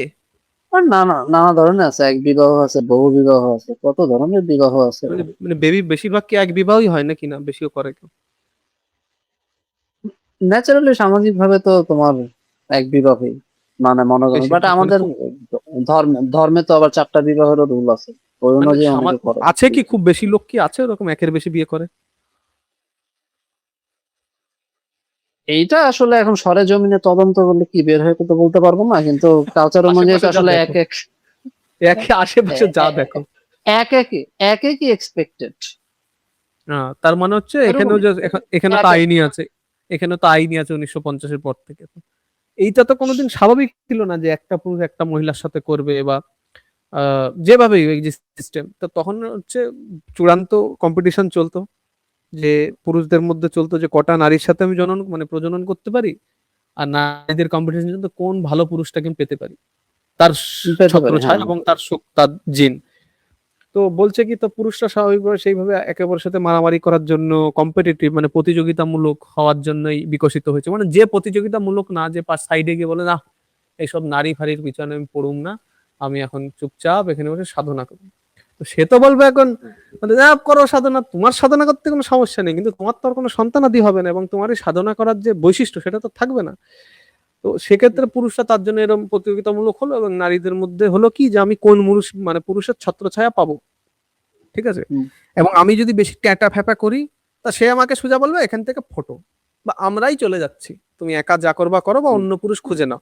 তখন সে মেয়েটার মাথায় বলে, না না না না না, এই পুরুষটা বা এর পরিবারটা, এর কাছে থাকি, খাবার দাবার পাই, এর এর এই শক্তিশালী জিনটা আমি পাই, এটা যদি ছেড়ে আবার কোন পুরুষের কাছে যাব, খাবার জিন খারাপ হবে, খাবার কম হবে, না না না ঠিক আছে আমি যা বলবো তাই মেনে নেবো। তো এইভাবে আমাদের এখন তো সিস্টেম হয়ে গেছে যে নারীরা বেশি বেশি কোমল টোমল ইত্যাদি, বা পুরুষরা বেশি রক্ষাটা, যতক্ষণ আমাদের ন্যাচারাল সিলেকশন চলছিল, তারপরে যখন থেকে সবাই বাঁচতে শুরু করলো, তখন তো নানা বৈচিত্র্য এখন দেখতে পাচ্ছি। এখানে হারারি বাবু একটা ভালো প্রশ্ন তুলেছে, যে বলছে যে এই যে কথাটা বললাম, যে নারীটা যেহেতু একটা সময় দুর্বল, মানে ওভারঅলি বা গড়ে দুর্বল, এবং তার একটা সময় বাচ্চা পালন করতে হয়, খাবার তখন সে নিজে জোগাড় করতে পারে না, কারণ মানুষ যখন বাচ্চা গর্ভবতী হয়, অতিরিক্ত ফুলে যায় জায়গাটা, যে বাঘ যেমন গর্ভবতী অবস্থাও শিকার টিকার করে নিল, বা কিছু প্রাণী তো ডিমই পাড়ে, তাদের সমস্যা হয় না, কিন্তু মেয়েদের সেক্ষেত্রে নির্ভর হতে হয়। কিন্তু বলছে কি এক্ষেত্রে ওই মহিলাটা কেন পুরুষের উপর নির্ভর হবে? কিছু উদাহরণ যিনি দেখিয়েছে, যে কিছু হাতির যেমন দল আমরা সবাই জানি, দেখবো যে পুরুষদের একটা বয়সের পরে দলের থেকে বের করে দেয়, যে যাও তুমি জেন্টস কম্পার্টমেন্টে যাও, এখানে শুধু বাচ্চাদের এবং মহিলাদের আমাদের যে দল হয়, সেখানে যত হ্যাঁ, বৃদ্ধ যে মহিলাটা, যে সবার থেকে অভিজ্ঞ, যে সব জায়গা চেনে, সে দলকে মানে লিড করে, যে সবচেয়ে বৃদ্ধা হাতি থাকে, বা বনবো শিম্পাঞ্জি যারা রয়েছে, তাদেরও তো মানে মহিলারাই সব চালু করে, এবং অন্য কোনো ছেলে দাদাগিরি করতে আসলে ওরা একেবারে দল বেঁধে মারে, হুম, ঠিক আছে, কেউ যদি দাদাগিরি করতে আসে কোনো ছেলে, ওই যত আছে মহিলা সব মিলে দল বেঁধে মারে। তো বলছে হ্যাঁ। মানুষের ক্ষেত্রে এটা হলো না কেন, এমন কেন হলো যে মহিলারা পুরুষদের উপর নির্ভর করে হয়ে গেল, অন্য মহিলাদের উপর না? যে হাতিরা তো তাই হয়, যে সমস্ত মহিলারা একসাথে থাকে, সন্তান যে ভালো পুরুষ হয়, যে যার পছন্দ হয় করে, করার পরে সন্তানগুলো নিজেদের মধ্যে বড় করে। বনবোদেরও তাই হয়, ছেলে মানুষ নিজেদের মধ্যে মারামারিতে লিপ্ত থাকে, দলের সেরকম ভাবে যুক্ত হয় না, শেষে প্রজননের সুযোগ পায়, এবং মহিলারাই সেটা নিজে একে অপরের সাথে দেখে শিখে বড় করে। তো এখানে হারারি বাবু বলছে যে এর সঠিক খুব একটা উত্তর আপাতত আমাদের কাছে নেই, যখন উনি বইটা লিখেছেন, এখন আছে কিনা আমি জানি না, এখন অব্দি কোনো জীববৈজ্ঞানিক তথ্য পাননি যে এইটা কেন ওইটা নয় কেন। তখন কি তাহলে কি, যেহেতু একটা সম্ভাবনা উনি বলছে, তাহলে কি এটা হতে পারে যে আমরা যেটা ভাবছিলাম যে মহিলারা সত্যি নিজেদের মধ্যে ভালো কোঅপারেশন করতে পারে, এটা ভুল। কারণ মানব জাতির হয়তো পুরুষরাই এমন, যে তারা বাকি প্রাণীদের থেকে, বাকি প্রাণীতে পুরুষরা এত ঐক্যবদ্ধ আমি কখনো দেখিনি। মানুষের ক্ষেত্রে এটা এক্সেপশন, এখানকার পুরুষরা একে অপরের সাথে অসাধারণ একটা বন্ডিং করে বিভিন্ন বড় কাজ করে ফেলতে পারে, বড় বিল্ডিং এর থেকে শুরু করে পিরামিড ইত্যাদি যা খুশি, বা যেখানে কোনো তীর্থযাত্রা হোক, আগে তো বেশি পুরুষরাই যেত, তো সেখানে এত লোক তীর্থযাত্রায় যাচ্ছে, সবাই সবাইকে সংবর্ধনা জানাচ্ছে, যত লোক, আর ওখানে অনেকে তীর্থে দেখবো জল পানি ইত্যাদি দেয় তো সবাই, যা যা খাবার জল খাবার লাগবে খাও তোমরা। দেখবো হজে গেলেও হয়, এখানেও যত তীর্থযাত্রা সবাইকে এরকম সাহায্য করে না, যে হজে যাচ্ছে বাইরে তীর্থে যাচ্ছে এদের সাহায্য করি। এবং যারা একসাথে যায় দেখবে বিশাল বন্ধুত্ব সুলভ আলোচনা না সবার প্রতি, কেউ কারোর প্রতি বৈরাগ মানে কোনো রাগ মাগ আমার তো মনে হয় না করে, মানে সবাই আমরা ভাই ভাই হুম। যাচ্ছি সবাই। হ্যাঁ, এই জন্য কি মানব জাতি যে এদের পুরুষরা একে অপরের সাথে এত ভালো বন্ধন করে এগিয়ে যেতে পারে, তো এইটা কি শ্রেষ্ঠ করেছে? তো তুমি কি বলবো? না, এখানে আসলে একটু মিস্টিরিয়াস মানে অমীমাংসিত ব্যাপার রয়েই যায়, যেটা হারাদি মানে এখানে বলছে। তবে এখানে কোঅপারেশনের ব্যাপারটা এই যে আবার এটাও একটু ফেলে দেওয়া যায় না।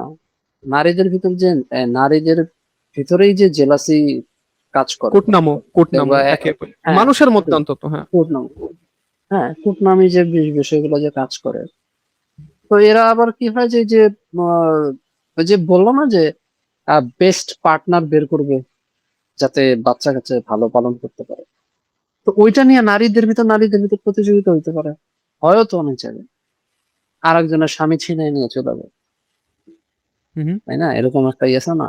আমাদের এখানে তো ছবি ছিল স্বামী ছিনতাই। হ্যাঁ, তো ছবি ওখানে ছিল বলতেছে মানে সিনেমা সিনেমা সিনেমা, সিনেমা, তো আচ্ছা, এখানে ছিল স্বামী ছিনতাই। তো স্বামী ওখানে তোমাদের ছিনতাই, এটা এখানে কি সিনেমার নাম মানে ছবির নাম? আরে হ্যাঁ, বাবা, সিনেমার নাম আরে ওম। স্বামী ছিনতাই করে, স্বামী ছিনতাই করে নিয়ে যায়, ঠিক আছে?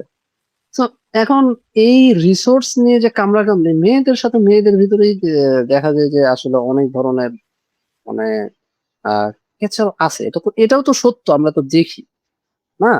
আবার এটাও দেখা যায় যে পুরুষদের সাথে পুরুষদের যে একটা কম্পিটিশন, হ্যাঁ কম্পিটিশনের কারণে যে একটা মারামারি, খাবার হ্যাঁ নিয়ে কিন্তু মানে না, ওই ওরা, কম্পিটিশন খাবার নিয়ে হ্যাঁ সেরকম কেউ একটা না। কে হায়ার মানে উপরে যাবে ওইটা নিয়ে আর কি হুম। কম্পিটিশন, মানে কে একদম কে হায়ারার্কিতে উপরে আমাদের চড়বে। মধ্যে কে বেশি ভালো, কে বেশি যোগ্য, হ্যাঁ, এই নিয়ে মারামারি। খাবার আবার মিল এই নিয়ে, বাঁটিয়ে খায় সবাই।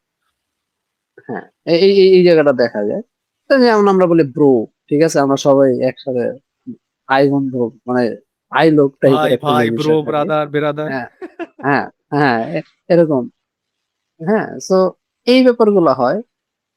তো এখানে দেখা যায় ভ্রাতৃত্বের বন্ধন, কিন্তু এখানে নারীদের কোনো টার্ম আসলো না কেন এটা বলতে? ভ্রাতৃত্ব, তাহলে ওখানে ওখানে কি বোন টাইপের কি কিছু একটা বানানো যেত না? কি জানি, ভ্রাতৃত্ব তো সংস্কৃত, বোনটা মনে হয় সংস্কৃত না, কিছু একটা হবে হয়তো, ভ্রাতৃত্ব কিছু একটা হবে হয়তো। আচ্ছা। হ্যাঁ, so, পিতৃত্ব মাতৃত্ব আছে থাকবে। হ্যাঁ, so এখন এই জায়গাতে যে ব্যাপারটা না আসলে কন্ট্রাডিক্ট হলো, মানে কন্ট্রাডিক্ট করলো যে নারীরা যদি ওইভাবে, এখন নারীরা কি তাহলে সোশ্যাল কি তাহলে একমাত্র ওই যে পুরুষ বা ওই পুরুষতান্ত্রিক কাঠামোর সাথে যে ওইটার সাথে তাল টাল দিয়ে চলতে পারে, নিজেদের সাথে এরকম করতে পারে না কোঅপারেশন? কিন্তু নারীদের মাঝে কি আসলেই কোঅপারেশন নাই একে অপরের প্রতি? এটাও তো বলা ভেবে যায় না দেখ, এভাবে, নারীরা ভেবে নারীদের দেখ, প্রতি কোঅপারেশন করতে পারে। কোথাও আছে, আমার তো মনে পড়ছে না এখন মাথায় যে কোনো কোঅপারেশনের। নার্সিং এও তো কোঅপারেটিং করে না, কিছুই করে না কোঅপারেশন, তো যে যার কাজটা করে, যে এটা তুমি করো এটা আমার। আছে কি? সেবা জিনিসটা আলাদা, কোঅপারেশন আমার মনে হচ্ছে না। হ্যাঁ, আমরা একটু দেখি যে হ্যাঁ তাদের ভিতরে একটা জেলাসি মানে ভাব থাকে, মানে তারা সংঘর্ষ কিন্তু ডাইরেক্টলি করে না, অ্যাক্টিভলি করে সংঘর্ষ। হুম। পুরুষরা কি করে, যে কিছু মেজাজ টেজাজ খারাপ হলে এই একদম ঘুষি মেরে উড়ে দেবো, মানে হাতাহাতি পর্যায়ে চলে যায়। আর নারীদের আবার ক্ষেত্রে পাশের একটু তো একজন চুল বল, আরে পাশের তো একজন বলে না, আরে হাত থাকতে মুখে কথা কেন ভাই? হ্যাঁ, ঠিক আছে, হ্যাঁ ওইটাই। সো ওই, আর নারীদের ক্ষেত্রে দেখা যায় যে একটু চুলোচুলি হবে, তারপরে আর খুবই মানে কোল্ড ওয়ার বা মানে গোপনে গোপনে অনেক কিছু হইতে থাকে এদের বিষয়গুলো। হ্যাঁ, তো এভাবে দেখলে এখন এটা আসলে কিসের কারণে? এটা কি পুরুষতান্ত্রিক কাঠামোর কারণেই কি বিষয়টা এরকম যে পুরুষতন্ত্র আসলে নারীদের মানে এই যে রিসোর্স ভাগাভাগি হাবিজাবি, যেহেতু ক্ষমতার শীর্ষে পুরুষ, হ্যাঁ, তার মানে পুরুষরাই মোটামুটি ওই জায়গাটা পরিচালনা করতেছে। তো এটার কারণে পুরুষরা কি আসলে এরকমই চায় যে এক নারীর বিরুদ্ধে আর এক নারীকে লালায় দিয়ে যে তোরা মারামারি কর, আমাদের জন্য সমস্যা নেই? আর একটা জিনিস দেখেছো, ভাবো, এটা হইতে পারে। ভাবো তোমার একজন স্ত্রী আছে, আমার একজন স্ত্রী আছে, আমরা কি কখনো নিজের একে অপরের সাথে এইসব তুলনা করি, এই তোর বউয়ের বা তোমার, কি বলি, তোমার বউয়ের এই জিনিসটা ভালো, আমার জানিস এই বইটা এরকম কোনো আলোচনা তো আমি ছেলেদের মধ্যে শুনি না কোনোদিন, আমার বউয়ের এই ভালো তোর বউয়ের কি এই ভালো। মেয়েদের মধ্যে কিন্তু আলোচনা শুনি, আমার বর কিন্তু এই করে, তোর বর কি কি করে বল, মানে এই দিকে ভালো তো বা এই এটা দিকে নিয়ে ভালো। এটা নিয়ে এটা নিয়েই ঝামেলা, এটা নিয়েই ঝামেলা। হ্যাঁ, কারণ ওই যে একই, তাকে তো আগে রক্ষা করতে হবে না, টিকে রাখতে হবে স্বামী চিন্তা, বা একটু দেখানো যে আমি পাইছি সেরাটা, আমি সেরাটা পাইছি, দেখানো। তুমি পাও নাই, তুমি পাও নাই। মানে দেখো, সে কিন্তু অনেক বুঝে শুনে চুজ করছে। দেখবে একটা নারী কিন্তু এই জন্য আকৃষ্ট হয় যে আচ্ছা ওই ছেলের ভিতরে এই নারীটা কি পাইলো। কারণ কারণ একটা নারী কিন্তু আর একটা নারীকে জানে যে এই নারীটা অনেক হিসাব কিতাব করে তার পার্টনার চুজ করছে। হুম হুম হুম। হ্যাঁ, অনেক হিসাব কিতাব করে পার্টনার চুজ করছে। আর ছেলেদের ক্ষেত্রে বুঝছে না, জানে কি বুঝে চুজ করছে, বাপ কোনো সমস্যা নেই। হ্যাঁ, ঠিক আছে। ওটা তো তুমি বললে কি দেখে করছে, আরেকটা তো বললে যাদের পাওয়াই না তারা বলছে এক ওটা মেয়ে হতে হবে, ছেলে না, মানে ছেলের ভেষে মানে মেয়ের বেশে কোনো ছেলে না হয়, যাতে শেষ কাত্য না হতে পারে। এমন তো না যে আমি ওর ফুলসজ্জায় গিয়ে ওর করে অবাক হয়ে গেলাম, বলছি এটা কি হ্যাঁ, স্ক্যাম। আর দ্বিতীয়, জ্যান্ত হ্যাঁ, হওয়া দরকার, মরা জিনিস হবে না। বলছে মারা মেয়ে যেতে হবে হবে। আর জ্যান্ত হবে। হ্যাঁ, খুব সিম্পল, খুব সিম্পল। কিন্তু মেয়ের ক্ষেত্রে ব্যাপারটা দাঁড়াই হইলো যে না, মেয়ে অনেক ক্যালকুলেটিভ করে। এই যে তুমি বললা, এই যে শুরুর আলোচনা যেটা ছিল যে মেয়েদের আর কি তার বাচ্চা লালন, যেহেতু বাচ্চা পালার ভাত না, তার একটা যেহেতু আহ তার এখান থেকেই গর্ভবতী হয় সে, তারপরে বাচ্চা এরকম হয়। তো এটার কারণে তার একটা সাপোর্টিং কাউকে লাগবে যে তাকে ওইভাবেই করবে। তো ওইভাবে জিনিসটা এভলিউশনটা আগাইছে। তো এখন এই ক্ষেত্রে তখন মেয়েটাও তখন কি করে, মেয়ে তো আর তখন ওইভাবে চুজ করবে না, যার সাথে পাবে তার সাথেই করবে না। কারণ এখন ধরো কোনো পুরুষ সেটা এসে মরে যদি যাবে। তাকে, এইভাবে করলে তো মরে যাবে, ভেবে দেখো মরে যাবে তো সে। মরে যাবে। একটা ভুলভাল ছেলের সাথে যদি হ্যাঁ, সন্তান জন্ম করে, সেই ছেলে না ওর বাচ্চাকে বাঁচাতে পারবে, এবং অন্য কোনো ছেলে ওর দায়িত্বই হ্যাঁ, নেবে না, বলে, ভাগ ভাগ ভাগ ভাগ ভাগ, এখান থেকে দূরে সর, এখান থেকে দূরে সর, ও তো মরে যাবে। হ্যাঁ, দায়িত্ব নেই, ও তো সার্ভাইভ করতে পারবে না। তো এইটা একটা ঝামেলা।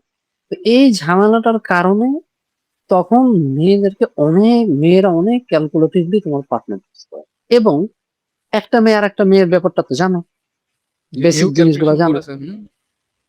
করেছে। তার মানে তার ক্যালকুলেশন, সে আসলে কি ধরনের অদ্ভুত ক্যালকুলেশন করছে যে করে এই এমন একটা পুরুষকে সে বাঁচছে। তার মানে এই পুরুষের ভিতরে অবশ্যই কিছু একটা আছে, যেটা আমারও দরকার। আমারও আমার জন্য আমারও দরকার।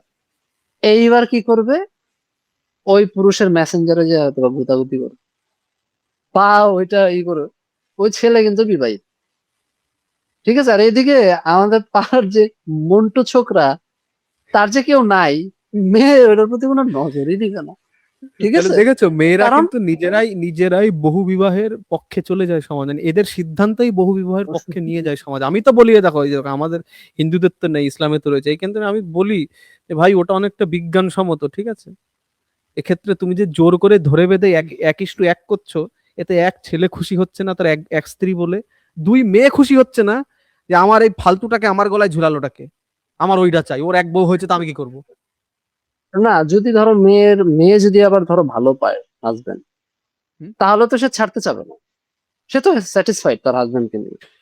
এবং আমি না না এটা বলো বলো। ডেভিড এমবাস নামে একটা তোমার কি বলে এভলিউশনারি সাইকোলজিস্ট আছে আর কি, সে আর কি সবকিছু এভলিউশন দিয়ে এটা দেখাইছে, মেটিং এই ব্যাপারগুলা নিয়ে। তো তার ওখানে একটা ব্যাপার আছে, সে দেখছিল যে ছেলেদের ক্ষেত্রে যেটা, হুম ছেলেদের ক্ষেত্রে তারা কি করে, তারা ভ্যারাইটি খোঁজে। হুম তারা হুম মানে ধরো তার ওয়াইফ ভালো, তার ওয়াইফ ভালো মানে সব দিক দিয়ে রূপে গুণে বুদ্ধি টুদ্ধি সব ভালো। তো সেও আর কি ধরো আরেকজনের সাথে মিটিং করবে। হ্যাঁ, কেন, এই ব্যাপারটা এই না যে সে ওই মেয়ে মানে তার যে ওয়াইফ সে তার সাথে অসুখী, হুম হুম হুম ওয়াইফ ভালো, তো তারপরে সে করবে কেন, ওই যে তার ভ্যারাইটি যতজনের সাথে সে করতে পারে, হুম হুম সে দুই জায়গাতেই খুশি থাকবে, মানে হইলেই হয়েছে, বুঝো না, যে ছেলেদের যে টেন্ডেন্সি থাকে। আর মেয়েদের ক্ষেত্রে তো হয়ে গেছে কি, মেয়েরাও যদি নানা ধরনের দুই তিনটা সম্পর্কতে যায়, ওইখানে কি ফ্যাক্টর কাজ করে জানো, ওইখানে ফ্যাক্টর কাজ করে এইটা যে ওই মেয়েটা তার আগের যে সম্পর্কে আছে না, ওই সম্পর্কে সে অসুখী থাকে, সুখী না, প্রত্যেকটাতেই স্যাটিসফাইড না, হ্যাঁ সেটাই। স্যাটিসফাইড না। এটা হিউজ ডিফারেন্স। মানে মেয়েদের মেয়েদের বহু সঙ্গীর খোঁজার পেছনে লজিক আর ছেলেদের বহু সঙ্গীর সাথে জড়ানোর যে লজিক, দুইটা আলাদা, অনেকটা মানে ডিফারেন্স। কারণ ওইটাতে সে অসুখী। এখন ওই মেয়ে যদি ধরো প্রথম জনের সাথে যদি স্যাটিসফাইড হয়ে যেত, সবকিছু ঠিকঠাক, সবকিছু স্টেবল, আবেজাবি, কোনো ধরনের কোনো গ্যাপ নাই, সে কিন্তু অন্যজনের সাথে যাওয়ার পসিবিলিটি খুবই কম ও মেয়ের ক্ষেত্রে। অলদো খুবই সে মানে যেতে পারে, কিন্তু খুবই মানে খুবই কম। কতটা বলো, কতটা কেন বলো তো, ও ভাবো একজনকে মনে হচ্ছে যে এর থেকে ভালো, কিন্তু ওখানে একটা শতাংশের খেল এসে যায়, আমি তো ওকে চিনি না, ও কি দেখাচ্ছে ভালো, কি ও কি হ্যাঁ, মিথ্যে কথা হ্যাঁ, বলছে, কিন্তু এটা তো আমি পুরো জানি এর তো সব ঠিক আছে। সব ঠিক আছে, কিন্তু ধরো আছে না যে ধরো আমি চান্স নিলাম, আমি একটু আলাদা বাইরে যে একটা সম্পর্ক করে ফেললাম, তারপরে আবার আমি যার সাথে আছি এসে তার সাথে হ্যাঁ ব্যাক করি। মিথ্যে কথা বলে ফেলবো না, হ্যাঁ, কান্নাকাটি নাটক করবো না, হ্যাঁ, এটা হ্যাঁ, এটা হয়ে যাবে, এটা করবো। কিন্তু তারপরেও দেখবা যে এই রেশিওটা কম। কারণ সে সে যদি দেখো, সে যদি সব দিক দিয়ে স্যাটিসফাইড হয়, হ্যাঁ, রোমান্টিকলি, ইমোশনালি, তারপরে আরো নানা দিক দিয়ে, হ্যাঁ, কিছু অর্থে ফাইন্যান্সিয়ালি, অত বেশি না হইলো, সে যদি এই দিক দিয়ে স্যাটিসফাইড হয়, সে আসলে অন্য কারোর সাথে কেন যাবে? লজিক্যাল না? অন্য কারোর সাথে কেন যাবো আমি? আমার তো অন্য কারোর সাথে যাই এত ঝামেলা ক্রিয়েট করার দরকার নেই, কারণ এটার কারণে সোশ্যাল ইস্যু আরো হাবিজাবি হবে। হুম, আমি তো ঝামেলা এই বাড়বে, চাকরির আর আমার উল্টে আমার ছেলে মেয়ে যারা হবে তারা কালিমা কালিমা থাকবে তাদের উপরে। কালিমা থাকবে। তো এইটা একটা, তো এই কথা ভেবেও তাদের টেন্ডেন্সিটা একটু কম হয়। আর ছেলেদের ক্ষেত্রে টাকা পয়সা আছে, ক্ষমতা আছে, সবকিছু আছে, আমি যাব না কেন? আমার তো আরো পারলে 10-20টার দিকে যাব, আমি পারলে, হ্যাঁ, 10-20টার দিকে যাব। আর আমার যে এখানে ওয়াইফাই আছে সে থাকুক, সমস্যা নেই, ওইটা আমি ম্যানেজ করে নেবো অন্যভাবে, প্রবলেম তারও নেই। কোনো কিছু তো কমতি হবে আর না।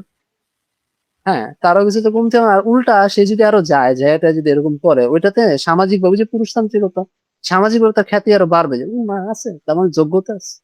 আমরাও বলি না এরকম ব্রোর ভিতরে যে ও ভাই, ভাই তো অনেক জনের সাথে সম্পর্ক, আমরা বলি না এরকম যে পুরুষদের ভিতরে দেখা যায় না আড্ডার ভিতরে, যে আচ্ছা কতজন, আরে বাবা, কতজনের সাথে এতগুলো, সম্পর্ক করলাম, এতগুলো, এতগুলো, বাপ রে হ্যাঁ, বাপ। মানে ভ্যালু সিস্টেমটা।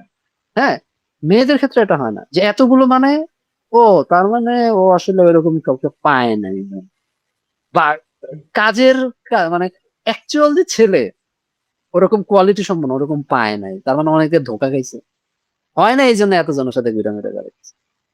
হুম। যদি ওইরকম পাইতো একজনের সাথেই থাকতো। হুম, এবং তার তাদের মানে, মধ্যে কোনোদিন তার মানে, সংখ্যা নিয়ে তাদের হ্যাঁ, মধ্যে কোনো গর্ব থাকেও না, তারা হুম, গর্ব করে আমার এই পারে এই হুম, পারে এই পারে, তোর কি পারে তাই বল বোতাও, বলে বলো হ্যাঁ, ওর কি পারে। হ্যাঁ, হ্যাঁ, যে কার কোয়ালিটি কতটুকু আছে, মানে তার সঙ্গীর কোয়ালিটি কি, তার ওইটা কি। আর ধরো যে অনেকজনের সাথে যাবে তাকে বলবে যে ও আচ্ছা বুঝছি, উম, আহ, তার আসলে চুজ করার মানে সে চুজ করতে বারবার ভুল করে, এই জন্য সে অমুক অমুক জায়গায় নানা জনের সাথে যে উল্টারা যে বলবে তুই বেড়াচ্ছে, মেয়ে হিসাবে তোর বুদ্ধিও কম, তুই চুজও করতে পারিস না। চুজে বুঝতে পারবে। Exactly. ঠিক আছে। মানে তোরও কোয়ালিটি মানে কম, তোর পার্টনারেরও কোয়ালিটি কম। হ্যাঁ, হ্যাঁ, হ্যাঁ, ঠিক আছে। মানে এই সোশ্যাল প্রেশার গুলা কাজ করে আসলে। তো এই যে পুরুষ আর নারীর যে ফ্রেমওয়ার্ক, এই ফ্রেমওয়ার্কের ভিতরে এইসব নিয়ে আর কি একটা আটারলি একটা ডিফারেন্ট একটা ভ্যালু সিস্টেম নিয়ে তাদের ভিতরে রাজনীতি, পলিটিক্স, গুটিবাজি, ম্যানিপুলেশন, আরো যেটা যেটা বলো, এরকম সেরকম চলতেই থাকে। আর একটা শেষে যেটা বলি, যেটা আমার মনে ও হয় যে দেখবা, এখানে হ্যাঁ আরেকটু বলো। অ্যাড করে দেই আসলে, এটা হলো যে পুরুষরা পুরুষদের ভিতরে যেমন কম্পিট করে, মেয়েরাও মেয়েদের ভিতরে কম্পিট করে। কোন হ্যাঁ, জায়গাটায়? এ- এ- মেয়েরাও মেয়েদের, এই যে তোমাকে বললাম একটু আগে, এই আচ্ছা, যে কার এইসব কার বিষয়গুলো নিয়ে। কার স্বামী ভালো। হ্যাঁ, হ্যাঁ, ওইটা। তারপর ছেলেরা ছেলেরা বলছে যে, আচ্ছা কতজনের সাথে, আমি তো এতজনের সাথে, সে তো অতজনের সাথে। হ্যাঁ, হুম। তো তো দুজনের ভিতরে কম্পিটিশন হয়, দুইটা জেন্ডার তাদের নিজের এবার বর্গের ভিতর কম্পিটিশন করে, আবার বাইরেও করে। এবার ভালো করে ভাবো, আমাদের যেমন ছেলেদের কম্পিটিশন হতে, বল দেখা কার বাইসেপ বেশি, হ্যাঁ না তা না, এইসব তো হতেই পারে। দেখি কে কোটা ডন দিতে পারে, চল দৌড়বি নাকি আমার সাথে, না তো বলে, বলে না তা তো না। হুম, হ্যাঁ মজার ছলে বলে, ঠিক আছে। মেয়েদের ক্ষেত্রে দেখবা, কারোর হয়তো আমি এখানে অঙ্গ বলছি না, আবার মেয়েদের ক্ষেত্রে অঙ্গ বলতে নেই, আমি যখন ট্রাইসেপ বাইসেপ বলেও দিলাম, হ্যাঁ, মেয়েদের ক্ষেত্রে বিভিন্ন অঙ্গের ছোট বড় হওয়ার বিষয় রয়েছে তো, রেশিও টেশিও। সেই বিষয়ে ভাবো, ক ক্ষয়ের থেকে জিতে গেছে, যে কয়ের ওই অঙ্গ প্রত্যঙ্গের যে রেশিও, সেটা ক্ষয়ের থেকে ভালো। কিন্তু হুম, ক্ষয়ের যদি স্বামী বেশি ভালো হয় কয়ের থেকে, ও তাও আনস্যাটিসফাইড। আমি ভালো, আমার স্বামী ভালো পাইনি, ও আমার থেকে খারাপ, তাও ওকে পেলো কেন? হ্যাঁ, ওই যে তো মানে again ওই একই ফ্রেম। হ্যাঁ, যে ওই যে জ্বালা, বোঝো না যে মানে ও ভালো আবার কি কিন্তু ও হলো যে বেশি সুন্দরী, বেশি গুণী, ধরে না ও বেশি সুন্দরী, বেশি গুণী, আরো ধরে না বেশি ভদ্র, যেটা ছেলেরা চায়, আরো বেশি ভদ্র। হুম, বলছে আমি হুম, এই পেলাম, ও ওটা পাবে কেন? হুম, সে সব দিক দিয়ে ওর থেকে হতে বেশি পারে। গুণী হয়েও স্যাটিসফাইড না। হ্যাঁ, এই যে তো সে তার তো একটা জায়গায় তো সে না পাওয়া রয়ে গেছে না, সে যেরকমটা চাইছে ওরকমটা পায়নি, ওরকম সঙ্গী পায়নি, তো আক্ষেপটা তো রয়ে গেছে। এখন সে যখন আরেকজনের কাছে দেখবে এরকম, হ্যাঁ, তখন তো তার ওই ড্রিমটা না পাওয়াটা তো আবার মানে ছলকে ছলকে উঠবে না, না পাওয়াটা, যে আরেকজন পেলো আমি পেলাম না। নর্মাল, এটা নর্মাল হিউম্যান টেন্ডেন্সি, যে ওর কাছে আছে আমার কাছে নাই। যেমন ধরো ওর কাছে ল্যাম্বরগিনি আছে আমার কাছে নাই, পুরুষদের ক্ষেত্রে বলো না, ওর এত টাকা আছে, ও মজমাস্তি করতেছে, আমার নাই টাকা, আমি পারতেছি না করতে। হ্যাঁ, হুম। তো আমরা আসলে সেম সেম বাট ডিফারেন্ট, বুঝছো? নারী পুরুষ সেম সেম বাট ডিফারেন্ট। কি মানে অঙ্গের ভিতরে কয়টা অঙ্গেরই আর তফাৎ, ওই দুই জায়গার অঙ্গেরই ডিফারেন্স, এই তো। আর মানসিকতার দিক দিয়েও দেখবা যে অনেক কমন এলিমেন্ট আছে, আর কিছু কিছু জায়গায় ওই তফাৎ, সেম সেম বাট ডিফারেন্ট। না, এখানে আমরা মুক্ত প্রশ্ন ছাড়ি যে দর্শকদের কি মনে হলো, যে আজকে আজকে অনেক জায়গায় মুক্ত ছেড়েছি, তো দর্শকরা একটু আলোকিত করুক জায়গাগুলো, যে তাদের কি মনে হয় না। হ্যাঁ, আর এবং হারারি হারারি নিজেও তো আসলে এই জায়গাতে একটু মিস্টিরিয়াসই রাখছে ব্যাপারটা, হুম, অমীমাংসিতই রাখছে। হুম। তো এই ব্যাপারে আসলে অনেক এবং কিছুই পরের বার বলা। আমরা চেষ্টা করব, আমি আর নায়েম দা, এই যত বিষয় আলোচনা করব লাইভ রাখার বিষয়গুলো আগের থেকে খবরটা দিয়ে দুই চ্যানেলের থেকে, যে আমরা আসছি লাইভ, এসো তোমরা ব্যাগ বস্তা বস্তা নিয়ে। একটা ইন্টারাকশন হবে, মজা হবে হ্যাঁ, না? হ্যাঁ, প্রশ্নের উত্তর হবে একদম, যার যেটা জানার ছিল ওটা নিয়ে, হুম। ব্যাপারটা আরো ইন্টারেক্টিভ। চলো তাহলে, এই দেখেন আমরা দুটো শেষ করলাম, দ্বিতীয় খণ্ড বই শেষ হয়ে গেল। এরপরে আর দুটো দুটো তিনটে খণ্ড আর, যাক আমরা আস্তে আস্তে চলি, কার জন্য তারা, আমাদের আমাদের আলোচনায় মজা, মজাই আলোচনা। চলো তাহলে নাম দা, এখন এখানে শেষ করা যাক, এবং হ্যাঁ, দেখা হবে আর একটা ওকে, পর্ব। দেখা হবে। হ্যাঁ, পরের তৃতীয় পর্বে, এই যে চতুর্থ পর্বে দেখাবে, এটা তৃতীয় পর্ব। মানে ওই তৃতীয় খণ্ডে আর কি, পার্ট 2। চলো ঠিক আছে।